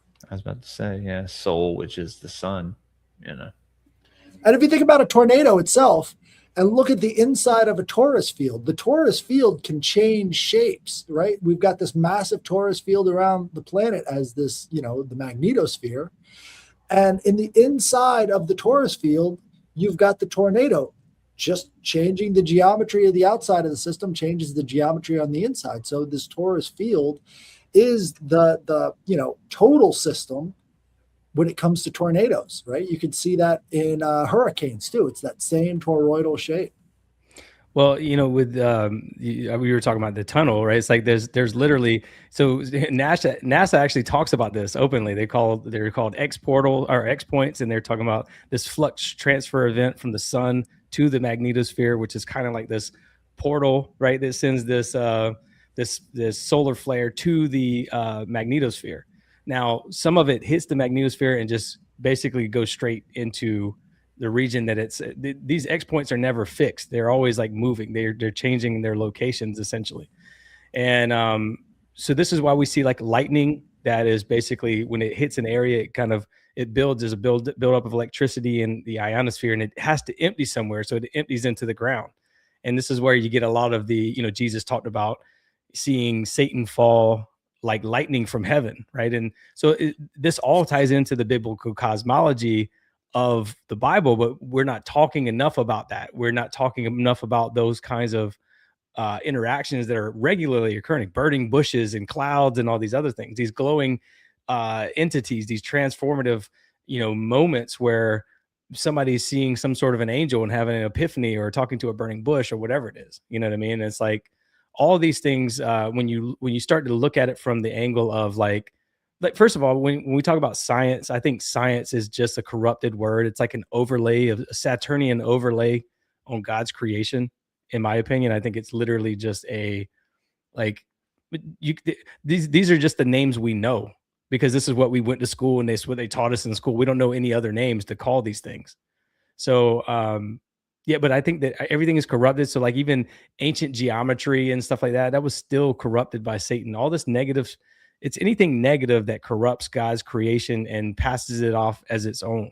And so I know a lot of people in this chat room maybe or have different ideas about religion and all this other stuff. But I think that as a Christian, once you start, when you open your mind to all the stuff we're talking about, it really opens up the Bible in a different way. It becomes more of a supernatural rather than just here's a bunch of stories from people from a long time ago.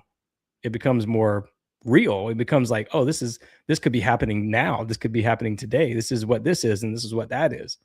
So, well, the dendritic nature of lightning and the dendritic nature of our cells inside of our brains as they're reaching out and making these connections, you know, that kind of stuff is like, so there's a basic form that we're kind of missing because again, you know, who even talks about these different forms anymore? You've got also eyes, right? So eyes are taking in all of this light energy around us, but it's also kind of having a projective effect, right? So what we choose to look at is basically the direction we're going.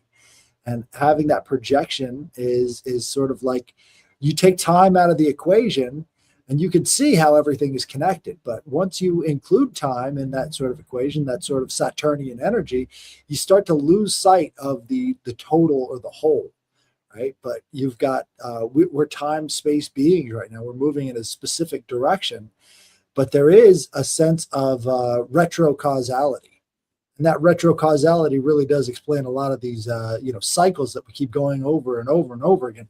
We build up to a certain point, and then the causality sort of collapses back in on itself.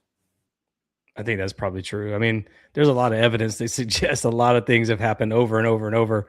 We're seeing civilizations built on top of civilizations, like in Pumapunku and maybe Teotihuacan. You can see a lot of layers in Peru of these, Sacsayhuaman, where there's like layers of different boulders.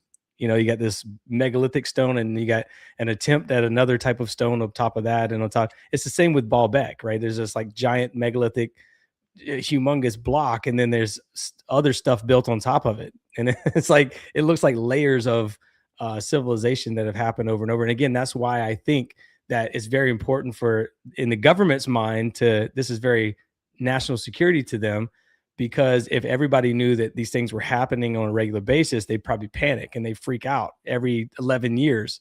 2036, the next solar maximum is going to happen. Oh my God, we got to get all the bread and batteries and everything else. And I really believe that that's what's happening. So I think that there are evil things happening in the government, but I also think that there might be a reason why they're covering up a lot of this stuff, maybe to avoid the panic. But I mean, to gaslight everybody and to say, no, they're not, they're aliens for 80 years. I mean, that's ridiculous. You know, when people are literally seeing that, people have probably committed suicide over this kind of stuff, thinking that they were crazy, you know, over the course of 80 years or 100 years or whatever it's been. And I don't think they really care. I think that it's to preserve whatever their national security interest is. I think we're talking about different levels of classification. The Department of Energy has a Q level classification that's different. That's totally different than any special access program or TSSCI. It's way above that. And I think that there is a Department of Energy nuclear pact or something that happened in 1948 or 47 that basically anybody who works in that, they're legally, anybody who works for the Department of Energy or anybody who knows about this, whatever's going on at the Department of Energy, if you talk about it at all, it's the death penalty. And I can't remember if it was I'm probably jacking it up here, but it's something along the lines of the Nuclear Security Act of 1948 or 47 or something like that. And all this spun was all this came about because of the 1947 solar maximum that happened that caused all the Roswell crashes. So Truman gets on his plane, which is the Sacred Cow, which used to be Air Force One, and he flies around. He's panicked for like 3 weeks. He's up in the air. And this is when he signs the National Security Act of 1947, was 3 weeks after Roswell. So Roswell happened July 8th, 1947. And not long after that, 3 weeks after that, was when the National Security Act was signed. And this is what created the CIA, the NSA, the DOD, basically everything in the government. And they also created emergency science programs and all these other different things. So I think what was happening in 1947 was a solar flare causing all this anomalous plasma, and they were freaked out by it. It was probably causing more than that. It probably actually caused grids to go down and all this other stuff. They probably just didn't tell people about it. So I think that's the big rub of it, is probably the biggest secret is like they don't want nobody to know that these solar cycles happen. I mean, they do kind of talk about it a little bit, right? They talk about solar flares, but they talk about it as like, oh, it's just another NASA thing today. There's a major solar flare happening today, but it's probably more scary to them than what they're putting on. Right. Losing power is very, very scary to them. I pulled up a ancient Sumerian tablet that talks a lot about these cycles that we're seeing here. Let me see if I can zoom it in here. So this is tablet number 456. The world must be coming to an end. Children no longer obey their parents, and every man wants to write a book. Or start a podcast. Oh, hey, holy shit. Absolutely. They were on it. They knew.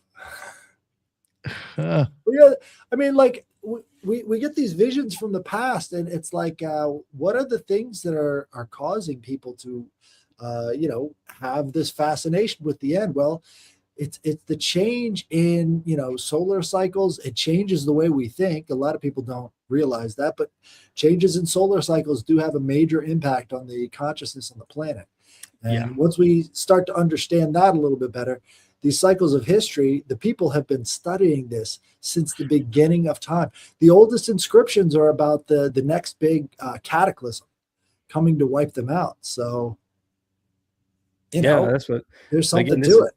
That's what I'm saying. This is, I think, what's freaking everybody out. Because again, solar cycle 18 was in 1947. Now, these are some of the dates. Now, think about this. In solar cycle, or solar maximum in solar cycle 22 happened in 1989. So this was, again, all that Bob Lazar stuff was kind of coming into the conversation around 1989, 1988, 1990. And we also had Desert Storm. So then the next one, the next solar maximum was 2000 to 2002. And we know all about like what happened in 2001. And also there was like this, the FCC went to the Congress and they wanted permission to use the 33 gigahertz signal. And they were like, the DoD has to use this. This was in February of 2001. And they're like, a big event's coming and we need to have the lines clear for Earth to space communications. And so anyway, solar cycle 22, the solar maximum happened in 2000. Well, the next one, solar cycle 24, the next solar maximum was 2013. And again, that was around the 2012 end of the world. So we got solar cycle 2023, solar maximum was 2000 to 2002. What was going to happen in 1999? Y2K. And then again, solar cycle 23, which is the solar maximum that happened in 2013. You know, the 2012, you know, Mayan calendar myth of, you know, the world was going to end then. And then solar cycle 25, which was the solar maximum, happened on 2024 to 2025. That was the recent one we went through. Everybody was like, you know, this was the Deagle report. The Deagle report, something was going to happen in 2025, 2024, and we don't know. And this is why these people, like, respectfully, I don't know Chris Bledsoe, but he seems like a sweet man. But they keep pushing the, you know, like, oh, in 2026, and then next one to be 2036. We'll start to hear more people talking about 2036 here soon. So, well, I think what he was kind of referring to was more of a consciousness shift. Maybe. I hope so. I hope there's a consciousness shift. I think that's really what these cycles are. Yeah, I mean, definitely. And what they're being pushed as is in this, you know, kind of a paradigm of fear, right? Like this end of the world, end times theory stuff, right? That's kind of this, you know, that keeps people in this echo chamber of, like I said, fear, which is a very strong emotion, kind of like a drug. It keeps you high at times. And so I think if we view this from, you know, an angle of this is, you know, a shift in our consciousness and elevation of sorts, right? Like, yeah, we can, I mean, there's obviously a lot of gray area in there and stuff that has to be done on a kinetic level, you know, because we have files coming out now and there's people who are implicated and there's nothing, you know, you'd think that there would be, you know, an uproar in the streets, but, you know, nothing's happening. People don't really care. You know what I mean? And we're kind of like complacent. It's just like, you know, well, we care. Like, well, literally, what I'm saying is, you know, no, I mean, like, at large, right? I think our generation cares, but I don't think the older generation cares. Yeah, more and more now. But I'm, you know, it at first it was just a bunch of kooky conspiracy theories, right? Well, I had this written down. You were talking about consciousness. So like there is a correlation, like I said before, between geomagnetic disturbances and the disruption in people's brain waves and sleep patterns. So there's a sleep disruption, reduced melatonin production, more fragmented sleep, altered circadian rhythm, crazy dreams. There's a lot of crazy dreams. Migraines and headaches happen very frequently. There's also mood and cognitive effects like increased anxiety, irritability, slight decreases in attention or reaction time, changes in heart rate variability, and melatonin sensitivity. There's the pineal gland is sensitive to electromagnetic changes. So, you know, like if you feel like you've awakened recently, that's probably why, right? I mean, again, this has a major effect on our, because we are bioelectric beings. Our brains are bioelectric, our hearts are toroidal fields. You know, we're putting off this aura, like this toroidal field, like Headless Giant was just talking about. It's called black body radiation, right? That's what the science word is for it. But I think it's just a electromagnetic radiation that comes off of everything. This is why and by the way, it extends 6 feet around us. This is why they wanted you 6 feet apart, in Right. in Yeah. 2020. Headless had So- mentioned that to me one time with the aura viewing with the Dionysian glasses. Yeah. That's good shit. I gotta Dionysian. get me some of those. It's dicyanin, but that's actually a really interesting change you put on it. So Dionysus, Dionysian, yeah. I like that. Yeah, even your eyeballs project out 6 feet. But yeah, Brad, Cool. there is that initial awakening, but there's a lot more awakenings that happen along the way on that journey, right? Especially because it is, I think, if you're a spirit, especially if you're a spiritual person, it's a spiritual journey. But definitely, I think a lot of people more so now are their eyes are open and they see what's going on. The veil has been pierced, the curtain has been lifted, and so. Ethan, do you have anything to add, man? I feel like we just keep talking and not let you jump in, dude. No, not necessarily. I'm enjoying the conversation. I did want to say it's remarkable. You said earlier, it's about what is not being said in regards to this a lot, and I've noticed with the UAP and the alien phenomenon in the mainstream, the large, people that discuss the subject anyway will discuss anything, the lizards, any number of things except for the non-physical, which I kind of consider like the archontic or archons. And I feel like that's kind of always been an alarm for me in regards to all this, is that the non-physical potential entity energies are the ones that are omitted from discussion. No, absolutely. I mean, that's literally the case, because in the Disclosure movie, they were actually talking about this, the one with Dan Farah that I mentioned earlier.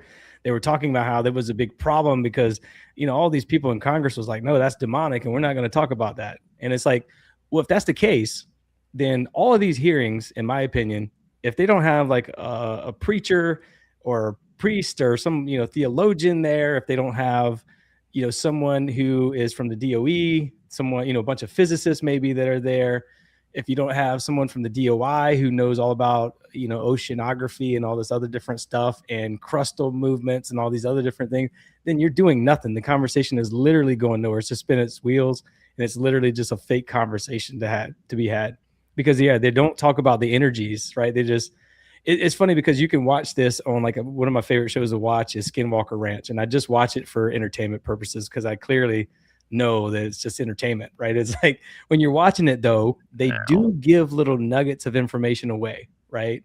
Like you can see what they're doing. You can kind of, okay, I'm going to look into that. And then you'll go down a little rabbit hole and you can see exactly what they were getting at. But they'll say things like, oh man, this bubble here, this is, I'm doing my best Travis Taylor impression. He's the astrophysicist that is on Skinwalker Ranch. He's like, the 1.21 gigawatt signal that comes through all the time. It's like, it's messing with the electromagnetic thermometers and all this other stuff. And it's like, well, why don't you do a freaking study on the electromagnetic energy of the area? And they don't do that. So again, that's one of the things that if like they're doing all these other tests, they're shooting rockets into this bubble and they're, doing all these different aeromagnetic scans and all this other stuff. And it's showing nothing. It's just the same old over and over. And they're just basically entertainment purposes. But if they really wanted to do it, then they would be doing some pretty heavy electromagnetic testing and all this other stuff to find out what's really going on. And again, it's just a show, because everything is electromagnetic. It's electric and magnetic fields that are like the zipper of reality to me. They're like what holds everything together, Yeah, there's definitely a portal there. I think there's of some sort. So I get into all of that. I mean, I know we're getting kind of long here. I hope I ain't holding you guys up too much, Nick.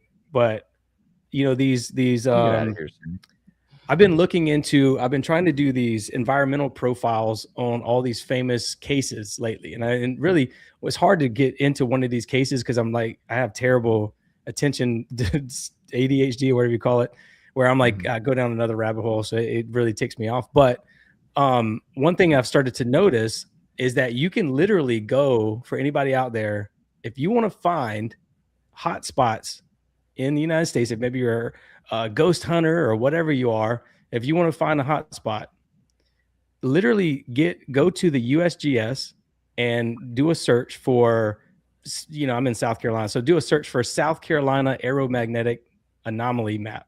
It's usually like aeromagnetic and gravity anomaly maps, and then overlay that on a pinpoint marker on Google Maps of where, like I'm doing the one from the 1966 Michigan case, right?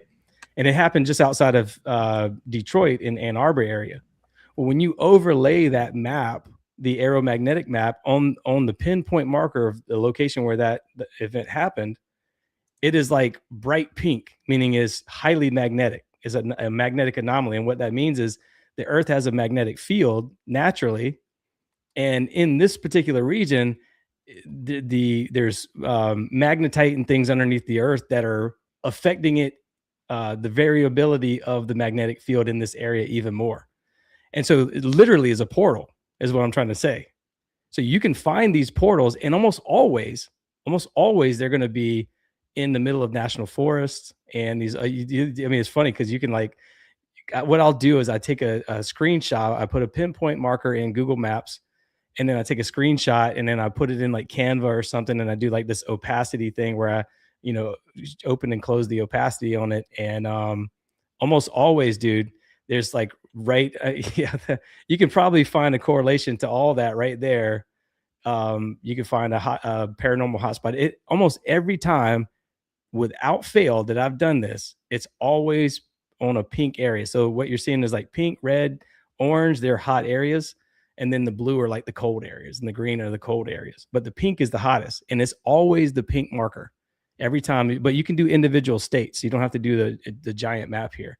You can do like individual states. Some states, they don't have them available. I believe Arizona or one of those states might be one of them. Utah, they don't have those available. You can't just pull them off the internet. There might be a reason for that. And then the Bermuda Triangle, like the island of Bermuda, which is about 900 miles off the coast of Charleston, South Carolina, or 500 miles or something like that. Well, they did an aeromagnetic scan of that as well, but you can't access those online. You have to go through like this whole chain of custody just to get one, just to see what it looks like. But you can literally put this map, this aeromagnetic map, over the top of any paranormal hotspot. I did one for Travis Walton. I did one for the Betty and Barney Hill case. I did one for the Bishopville Lizard Man. And almost always it has, there's a correlation there with those pink markers that you see, those pink areas. So those are hotspots what I would call a portal. And what I think a portal is we're talking about the electric and the magnetic fields. I think that magnetics from the magnetite that's beneath the crust, when it interacts with the magnetic field, so this magnetite has its own magnetic field, and it's interacting with Earth's magnetic field, and it's causing this like separation in that zipper. It's causing that zipper to open a little bit, and it creates like this little space-time window that these things could come in and out of. My theory. I've never heard anybody talk. If somebody's talking about this a year from now, you're going to know that this came from me, because this is not, nobody's talking about this at all.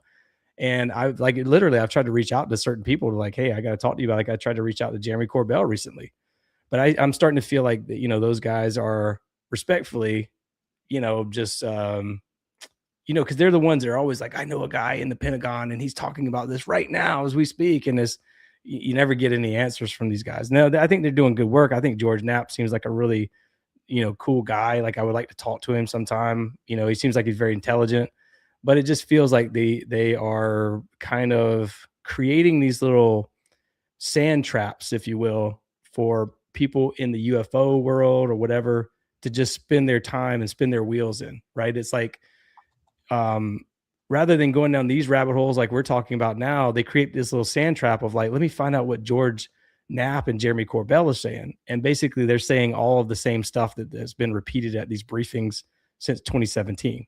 So for 10 years now, they've been repeating the same things over and over and over. And it just becomes like a show at some point, and they're not really getting to the nitty gritty of what this is.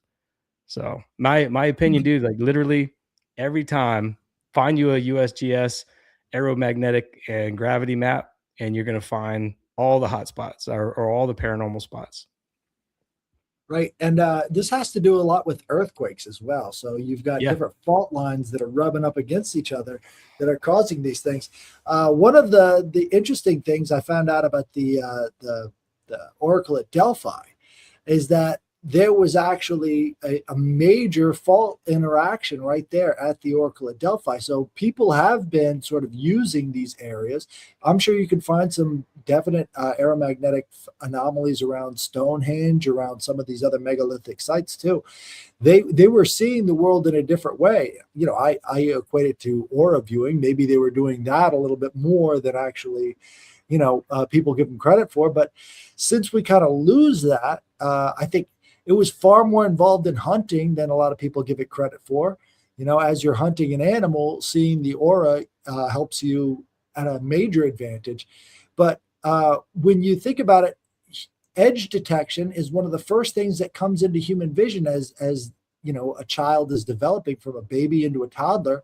They have to now see the edges of things. So all of our focus is just on the edges and the objects itself instead of the air around it. And it becomes a skill that you have to kind of master so that you can actually see the metadata of any sort of object. And that metadata goes right back into this stuff, which is how is that metadata being influenced and how is that influence changing the nature of the land itself? Agreed, man. Would you guys be okay with me just showing you quickly the Michigan, just to give you an idea of what I'm talking about? Go for it. All right. I'm going to share my screen. I got to zoom in a little bit. It's got complicated last time I tried to do this on my own thing. So hopefully I don't screw this up, dude. Slides, video files, share screen. Okay, there we go. For those who are listening, I'm trying to figure out how to share my screen here. Michigan map. There we go. So this is one I created in Canva. Can you guys see that at all? Yes. Here we go. Okay, so this is the Michigan aeromagnetic map, right? And I have, so this right here is where the 1966 swamp gas thing happened. Right here in this. Can you see my cursor? Yes. Okay. All right. So I'm gonna show you like here. I'm gonna move the transparency. What am I doing? Oh, here we go. That's where that happened at. Oh, right at Detroit. Right? Yeah. Well, it's Ann Arbor, right outside of Detroit. That whole area. And so if you like up here, this is where this Traverse City. Now, this isn't a magnetic spot, but there is a underwater Stonehenge there. A lot of people don't even know that exists. But in that bay, in the Traverse City Bay, there is an underwater Stonehenge that they found. The University of Michigan oversees, which, by the way, the universities always oversee these spots, and they basically get paid government grant money to not research or do anything with it. And right here, where this heart is to the top left, where it says Lake Superior up here near Houghton, this is actually where all the copper mines are. See that coast? That's all copper mines. And so it's copper correlates to, I'll stop sharing my screen now, but copper and magnetite go hand in hand, essentially. You there? Oh, yeah. Yes. Oh, sorry. Yeah. I think I stopped sharing, but I don't see you guys anymore. There we go. Good. So yeah, man, I mean, I've been doing that with all these different paranormal things, and you can almost immediately. Matter of fact, my neighbor, he's from Pennsylvania, and he was telling me a story, something that happened to him one night, and I asked him to give me the location, and he did, and I did it for him as well, and I sent him a screenshot. He's like, "Oh man, that's crazy," but it's where these magnetic anomalies are at. Now, you could probably debate that. Well, what happens is if the magnetic field of that area is so strong that when you walk through there, it separates your atoms, because our atoms, I think, are magnetically attracted to each other. They're vibrating together. And when you walk through a place like that, you almost separate those atoms and go into a different timeline almost. I was on the phone with my mom one night, and we live on a fault line, basically in Charleston area of South Carolina. That's where I grew up at. And right in the middle of the National Forest. My mom was on the phone with me one night going through this area where there's springs. Springs are always around any kind of flowing water, because it's electrokinetic, means it creates its own magnetic field. So flowing water creates a magnetic field. It's like our bodies. We have a low hum. It's like a low hum almost. But when you combine magnetite, which a lot of black sands rivers has in it, that's what black sands is made of, is magnetite. So there's a magnetic field underneath. There's a magnetic field happening above with the electrokinetic energy created by the flowing water. So you're creating almost like a geodynamo effect on the water above. And then we have below the surface, we also have magnetite and all these other magnetic anomaly things. So you're creating like a perfect storm. And so then you combine the solar cycles with that, and it opens like it creates a super portal almost for these things to come in. The Bishopville Lizard Man that happened in 1988, that was another solar storm or solar maximum time frame. So again, all these things are, I was telling you a story about my mom. So she's driving through the Spring area and she's on the phone with me and she goes, "What the fuck?" And so my mom and I have this kind of open conversations like this all the time. She's like, "What the fuck?" She's like, "I literally just drove past this area." And then she drove past it again. She's like, "I just came through here." And dude, I'm telling you, man, and it's so funny that the 1966 case that I was talking about, the guy who oversaw that for Congress for the briefing. So this was when J. Allen Hynek went and briefed Gerald Ford and all these people in Congress. Well, the House Oversight Committee, or the House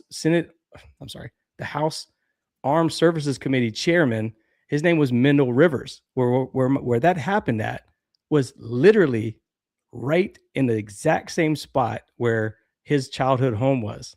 So it's pretty interesting that these things are occurring in these strange places all the time. Very strange. And it's always in magnetic anomalous areas, combined with flowing water, combined with precipitation, combined with solar cycles. I mean, all of it creates like this perfect storm for weird things to happen. I got a book here called the UK Ley Lines of the UK and the USA. And the guy who wrote that book talked about the same thing. When he goes through a magnetic field, he gets these visions. Like he drove through a magnetic field one day and he had a vision of a deer crossing the road. And then a little bit later, the deer jumped across the road, the exact same way he saw it in his mind. And then he drove through that area one more time and on another day, and he had this vision of a farmer through the farmer's eyes feeding pigs, but he couldn't find where that place was.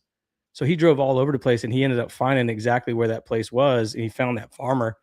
And so he was looking through the farmer's eyes. So I think that these magnetic fields have this way to create or like to separate the atoms, and maybe when they recombine, they take us to a different timeline, or maybe they open up little windows into somebody else's viewport or whatever. I don't know how you want to call that, but I think it's pretty interesting to think about. Well, there's another angle, which is human-generated electromagnetic fields that can change or destroy a person's inner workings, right? This is psychotronics. So this is from the Encyclopedia of World Problems and Human Potential. And they're talking about psychotronic warfare, aggressive psychotechnologies.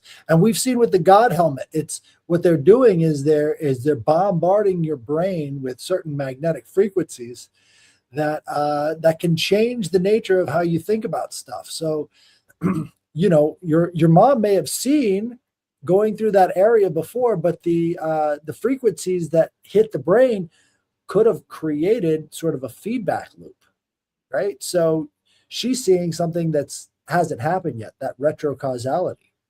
Yeah. If you can hit people with the right kinds of fields, they can see anything you want them to if you can control that. Well, that's what I think happens when these, it's like almost like a hypnosis where you're controlling the right side of their brain when these abductions happen. I think that they do kind of shift that. They kind of fragment your brain somehow and shift you into a different framework of mind. Maybe they kind of put a block in there or something like that. So, yeah, well, I mean, it's the most valued weapon of psychotronics would be the pause button, right? So you don't want to kill the person. You just want to hit the pause button. And if you see all of these different UFO encounters, a lot of people just get paused, right? And that pausing allows you to do whatever you need to do. And then they've lost all memory of the incident. So that pause button is a very highly valued tool that the government would definitely like to develop into a technology. No doubt. No doubt. Sorry if I talked a lot, guys. I know I'm talking way too much. No, This is great. Oh, you're Yeah, great, that but dude, about you're the guest. yeah, You're the guest. You're Yeah, but there's supposed to other talk. people in the conversation. It's not just Yeah, me. I muted myself yeah. at an hour Yeah. in. You got me So, stuck on plasma shit. I so- tried to. Yeah. This was Yeah. a good. This was a Hell good yeah. talk, man. Yeah, no, that was fun as hell. That was interesting as shit. Yeah, a lot to think about just with the solar flares and the plasma and all that crap, man.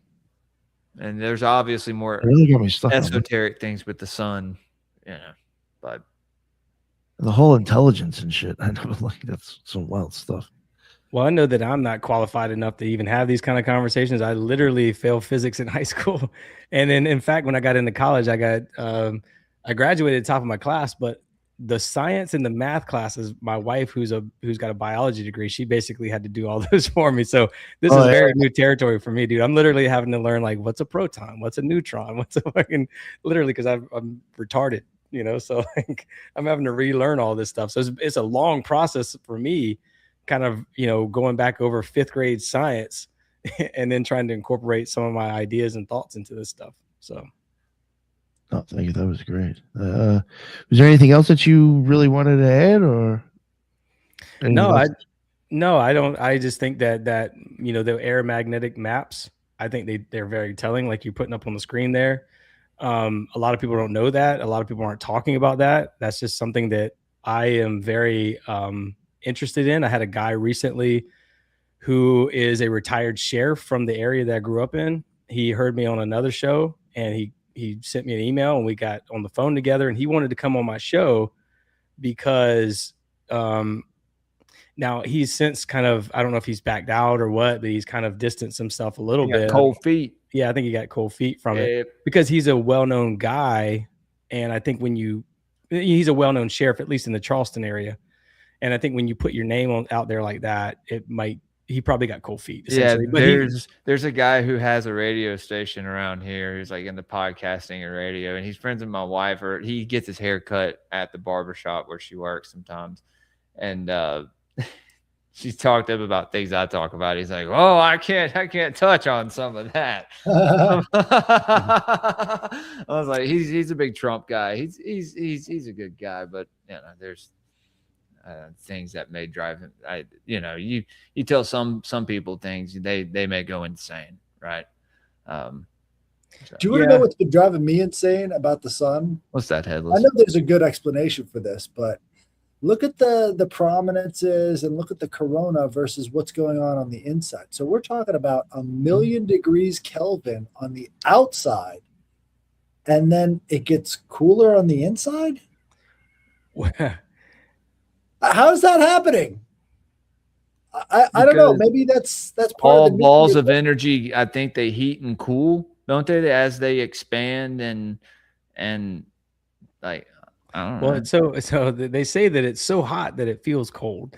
Like I asked my kids and my wife, I'm like, in the upper 3 layers of the atmosphere, is it hot or cold? And they go, "Oh, it's cold, obviously." And I'm like, "No, it's actually hot. It's something like 2,500 degrees or something like that." But they say that it's so hot that it feels cold, which is crazy to say. I don't know if aren't that makes you any like sense. eviscerating at the same time? Yeah, I mean, 2,500 degrees would be pretty hot. Yeah, it'd be pretty hot. I wouldn't like all that. But the idea of plasma, it changes your mind when it comes to this stuff, because if the sun is made out of this self-organizing plasma that's being held in by all these extreme gravitational temperatures and gravity, right? But there's still that self-organizing principle to it, and it's providing energy to the rest of the solar system. So is the sun conscious? I think plasma is. I think it's a living consciousness. It's like and I think plasma is all around us. It may be what we're connected to. You know how when you have a thought about somebody, or when we make a phone call, we don't even think much about it, but that signal goes from one point to another, and we don't really know how that happens. And so maybe it's just it's a medium. Maybe that plasma is ether, and that ether is just a medium for this I don't know, maybe you know how fish live underwater, but they don't know they're in the water. Bro, we have ethereal bodies. So we connect through the ether, through our ethereal, just like we have astral bodies, we have mental bodies, and we have physical bodies. So Well, Right on, yeah, man. and the sun is extremely magnetic too, right? It's got So is the Earth. The sun, right? So the sun is a permanent magnet, and so does Earth. And when you have, this is why I think that when the sun up, sun down theory comes into play, because when the sun is coming across a particular region of Earth at a particular time, you got a permanent magnet dragging across another permanent magnet, and it creates induction, creates an electrical current. And that electrical current kind of unlocks all this magnetite, in my opinion. And that magnetite releases these noble gases, which is the energy that these complex plasmas need to kind of move around. And so I think that if you look biblically again, Jesus is talking about these demons being in the gates of hell beneath Mount Hermon, and we're talking about the Euphrates River, which is a black sands river, which is magnetite. When it dries, it releases the dragon, and the three things come out of the dragon's mouth, and one's a frog, and all this other stuff. So I think that there's a lot to look at, to explore when you're looking at some of these one of them verses looks like Putin. Yeah. One of them looks like Pam Bondi at the moment, for sure. That wasn't planned. I swear, man. No, dude. Yeah, no. I completely feel what you're talking about, but you also have to look at it symbolically. But I'm sure that you know this. I mean, symbolically, allegorically. I mean, people get uncomfortable. Anyway. I think that when it says God is light, it means it literally. But people who are into the Bible, they'll say, no, that's allegorical. It's like, what? I mean, it literally says God is light. I don't know how you can debate that. It says it like 1,000 times. He created the light. He created the darkness. You know, I mean, it's pretty clear over and over. But people will debate me on that. They'll just say, no. I'm like, I don't know how it can be any more clear than that, what it's saying. But yeah, I do agree. There is a lot of allegory. There is a lot of what are they called? Parables and things like that. So I get it. There's a lot of storytelling that's happening in the Bible to help explain to dummies like us. You know, Jesus was saying a lot of parables because he was trying to tell people that these dum-dums, these things, you know, that didn't really get it. And so he was kind of like, and I'm not saying that we're like Jesus by no means, believe me, I don't believe that at all. But, you know, Jesus was doing the same thing that we're kind of doing now. He's trying to wake people up, but he was trying to get it to them in their own way. And so that's why he was talking about parables. He was talking in parables about the parable of the sower of the wheat and all that other stuff. The parable of the weeds is what they call it. So, right. So what we're talking about the whole time is this pole shift on the sun, which is every 11 years. So from the sun's every 11-year flip, right? That's throwing off massive amounts of plasma all throughout the solar system. And so this is really the driver for a lot of the cycles here on Earth is once it flips. And why does it flip all the time? Again, it's that tennis racket theorem, right? So as it's being rotated, it has to flip directions every so often, and it's rotating so fast and so furiously. People don't think of the sun as being as dynamic as it is on the surface. If you've ever looked at the telescopic images of this thing, it's throwing off massive amount of energy. It's taking in massive amounts of energy, and all of that stuff is hitting us. So when we didn't have the ability to look as closely at the sun as we do now with all of the different telescopic equipment and stuff like that, it would make sense that, maybe humans are causing climate change or whatever. But you get into the sun and you get into magnetic fields and it's like, guys, come on. We're not. Well, the magnetic field between Earth and the sun is like there's like these filaments that it would be the equivalent of like a plasma ball that you get from Spencer's, which by the way, the biggest creator of those plasma balls is the Smithsonian, if that tells you anything. But you touch the plasma ball, you have that purple tendril touches your finger. Well, that purple tendril would be like a flux transfer event from the sun to Earth of plasma, or a Birkeland current, or whatever you want to call it. But it's basically a transfer of energy from one place to another. And they have this magnetic reconnection at the magnetic field or the magnetosphere. And that's where it creates those X points, those portal locations that basically transfers the plasma directly from the sun straight into the Earth. Now, again, the other path is to flow around the magnetosphere and down through the poles. but those X points transfers it directly to the Earth. So those Birkeland currents, or those currents, those flux transfer events, they actually look like double helix DNAs. They're like these strands. So I think you start to look at stuff like that, and it's like, man, everything is everything, right? You can kind of keep zooming out, and we're like a fractal, right? And it's like every little atom of our body is another universe, and then so dude, on and so on and so on. we are, our universe is not but a little fractal on the creator's pinky, dude. Right. Man. Yeah, those are the Birkeland currents. Those orange ones, they go in from the top. And then the Peterson currents, which is those yellow circles that are swirling, those scatter once they go in through the poles. They crawl across the ionosphere essentially, and they empty into Earth from there. And those Peterson currents, by the way, line up with the 33rd parallel. So they have like there's like a swirl of currents that goes around the Earth, and the Peterson currents kind of goes across the 33rd parallel, which was, again, one of the flagship things that I started talking about. Ley lines. Yeah, that's what it Yeah, is. dude. Yeah. Brad goes hard on ley lines. The first time he came on my show, he talked about the ley lines, the 33rd parallel, and it's very important, dude. Yeah, well, I mean, nobody's talking about it in the way that I feel like. I used to listen to talk radio a lot, and all this other stuff. And again, it was like those limited hangouts, and nobody was ever giving satisfactory answers and things like that, man. And I just wanted to know more. It's not enough for me to just say, because like I know aliens exist, I know UFOs exist. I mean, all that's pretty evident, right? You can see these. Dude, in my mom's backyard, she has all kind of crazy things happen. And she called me one night, 1:30 in the morning. She was feeding the chickens late at night. And there was a UFO hovering over her chicken coop, essentially. She filmed it. I got it on camera. I'm sitting there looking at it while she's looking at it. And but it's footage on it? Yeah, it's on my side, it's like a little tiny light. On her side, she said, yeah, I can see it clear as day. It's a big silver thing in the sky, and there's like these little things coming out of it. That's very common with the people's perception of it who are there, and the people's perception of it who are seeing it on camera. Yeah. Exactly. Yeah. So those things happen all the time. So I know they're real.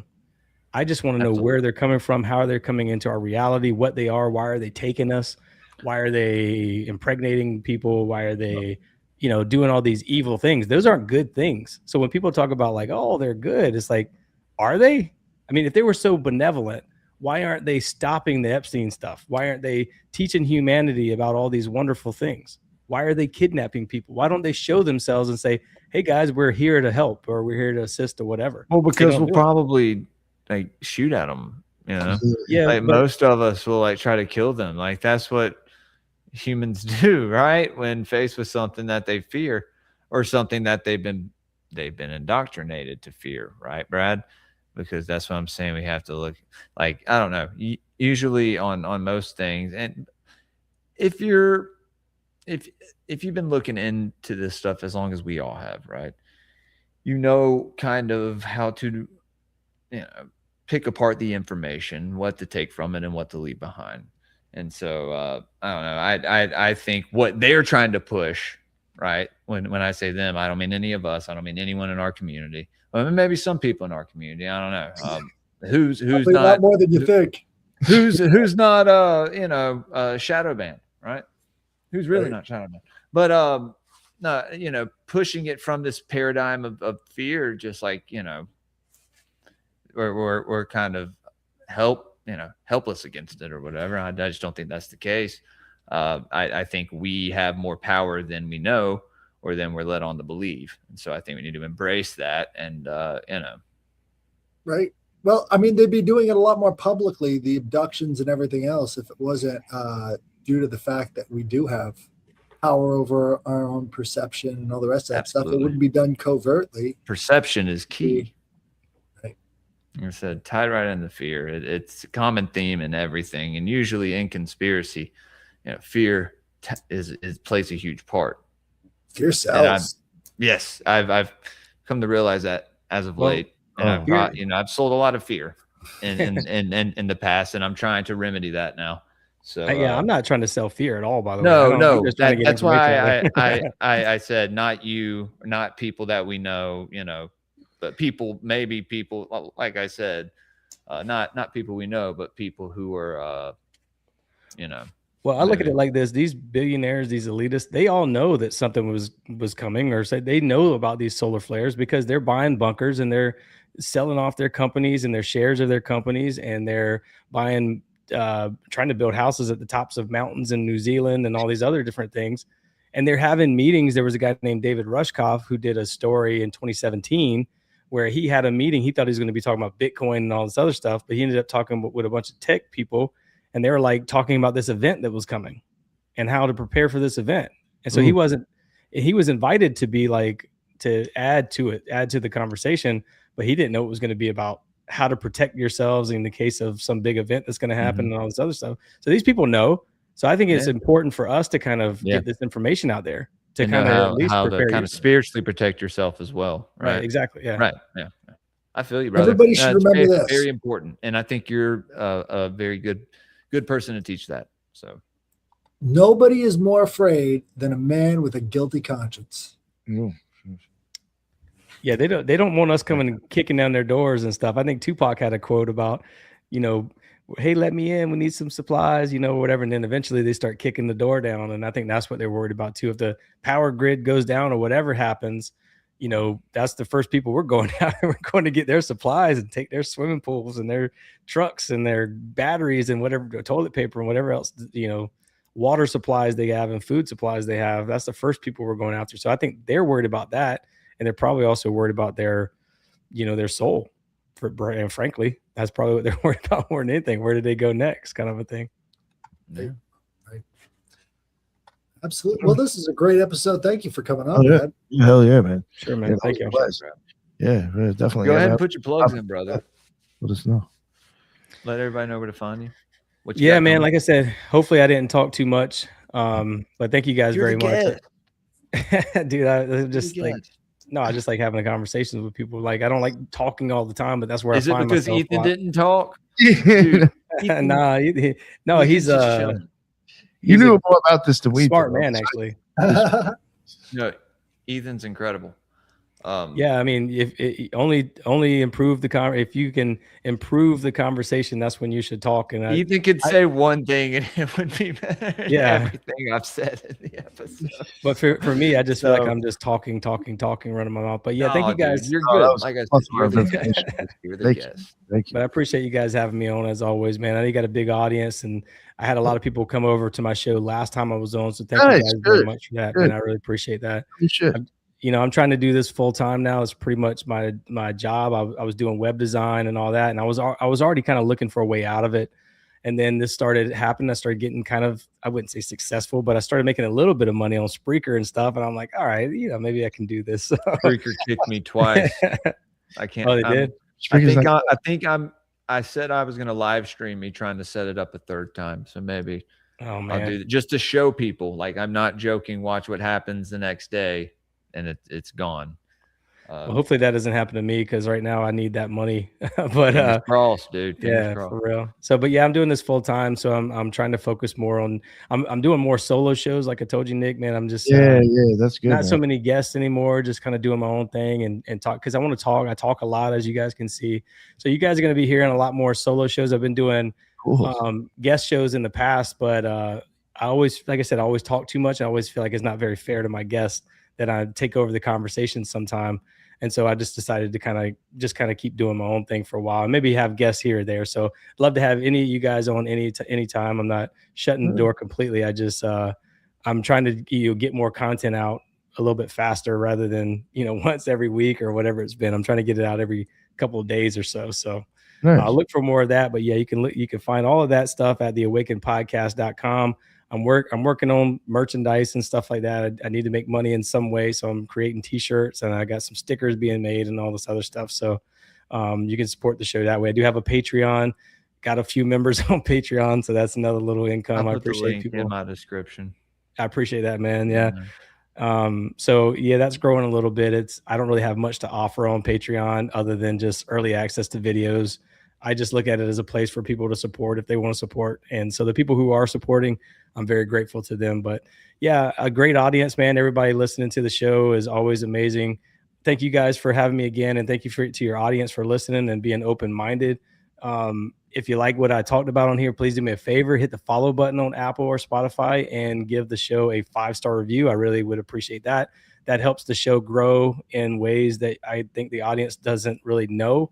It helps us kind of skirt around the algorithms a little bit. It tells the algorithms we want to see more of this information. So anytime you make a comment, anytime you give a review, all that kind of stuff, it keeps us at the top of your algorithm. So please do that. That would help us out a lot, especially for these guys as well. So yeah, thank you guys again though. Thank you. Jules, did you want to let everybody know where they can find you at? Yeah, man, guys. Oh my God. Please forgive me. Yeah. All right. You can find me over on X at Greypilled Pod, Instagram, Greypilled_podcast. This was a great episode, Brad. Got YouTube, Rumble, Spotify, Apple Podcasts. Get me past 1,000 on YouTube, guys, so I can get some super chats. That'd be fun. Also, for everyone watching this weekend, I have some shows tomorrow. Let's see, Stein Fox at noon, Great Horn Pagans. It's going to be a good time. And then I'm going on Veritas Road tomorrow night at 7, I believe. And then Sunday, Esoteric Book Review, Gods of the Morningwood, Occult Symbolism of Animals. I don't know what animals, but and then the Adepts. The Adepts in the Western Esoteric Traditions, part 7, I think. So Nick and Headless may be there, Rat and Subliminal. Ethan, you're always invited. And anyone else, just DM me if you'd like to come. And then later that evening, I think 4 o'clock Central, I'm having Brandon from Magazine and Media, fellow reject on. So that's going to be a good time. Next Thursday, I don't know the time. I'll let everybody know. Aeon Bites coming on. Greypilled, so that's going to be fun as well. So got a lot of shows lined up this next week. I'm on vacation, so yeah, you'll be seeing me. Got a lot of solo stuff that I'm also going to be doing, a lot of deep dives. Elohim etymologies coming back. Also moved everything from the Shopify to the Printify. Go to greypilled.printify.me. I'm putting an order in tonight for a lot of merch. Going to keep putting some stuff on there and if anyone has any ideas, feel free to get at me. Patreon.com/greypilledpodcast. Get in there, get in where you fit in. If you want to support the show, our goal for the month on the show is 322. And I think we're at 140. So we're almost there. We got, a few more shows before the month's up, guys. So, come hang out for the rest of the weekend. Like I said, Brad, this was great. Nick, Headless, Ethan, thank you guys for letting me come and hang out as always. You were the OG rejects, before I was here. So I have to respect you guys and always thank you. Thank you, sir. Yeah. Thank you. Headless, my man. You can find me at the Headless Giant Podcast on wherever videos are served. You can find me on Twitter and on Instagram. And so check me out. We're going to be doing a lot more with remote viewing, I hope, on the Headless's Magical Mailbag. So check that out. I think people think that it's coming from the machine. It's not. This is the nature of the universe. So if you're trying to figure this stuff out, come join us over there, and we're gonna start practicing it a little bit more. Also, I've got a show on Tuesdays with Nick where we're doing 777, the Kabbalah of Aleister Crowley. So if you're trying to figure out what all these weird numbers mean that keep repeating over and over again, Aleister Crowley had a bunch of ideas about that. You're not going to know exactly what he thought unless you dig into his material. It's a little rough to get into because he was talking on several different levels, but once you start to get into the flow, you can kind of understand it a little bit more. So definitely check those shows out. I'll see you again next time. Thank you. Thank you very much. And Ethan, my man. Yeah, I'm really, really getting a lot out of the 777 readings, you guys. Those are this has been great, Brad. Thank you so much. It really, in the next couple of months, we may be finding out all kind of paradigm information relative to what's been going on with the Trump disclosure, right? But it's interesting. I think the non-physical and the psychic phenomenon, rather than the physical and the non-psychic phenomenon, out of this whole phenomena, excuse my repetition, is really where the juice is at, right? The psychic and physical is where it is at. So very cool to discuss. Easy to find on all the internets and frequently writing, and always enjoy being on here with you guys. Hell yeah. So I appreciate when you can make it. Yo, Brad, that was wild. That was some really good stuff. You gave me a lot of shit to think about actually with that. So thank you. I may have been quiet, but it was because you had me really thinking about a few things. But I appreciate everybody else coming on the show. I know it was a long one, but that's what's up. I appreciate it. And everybody in the chat, thank you. That's why we go live. And until the next one, everybody be well. Later.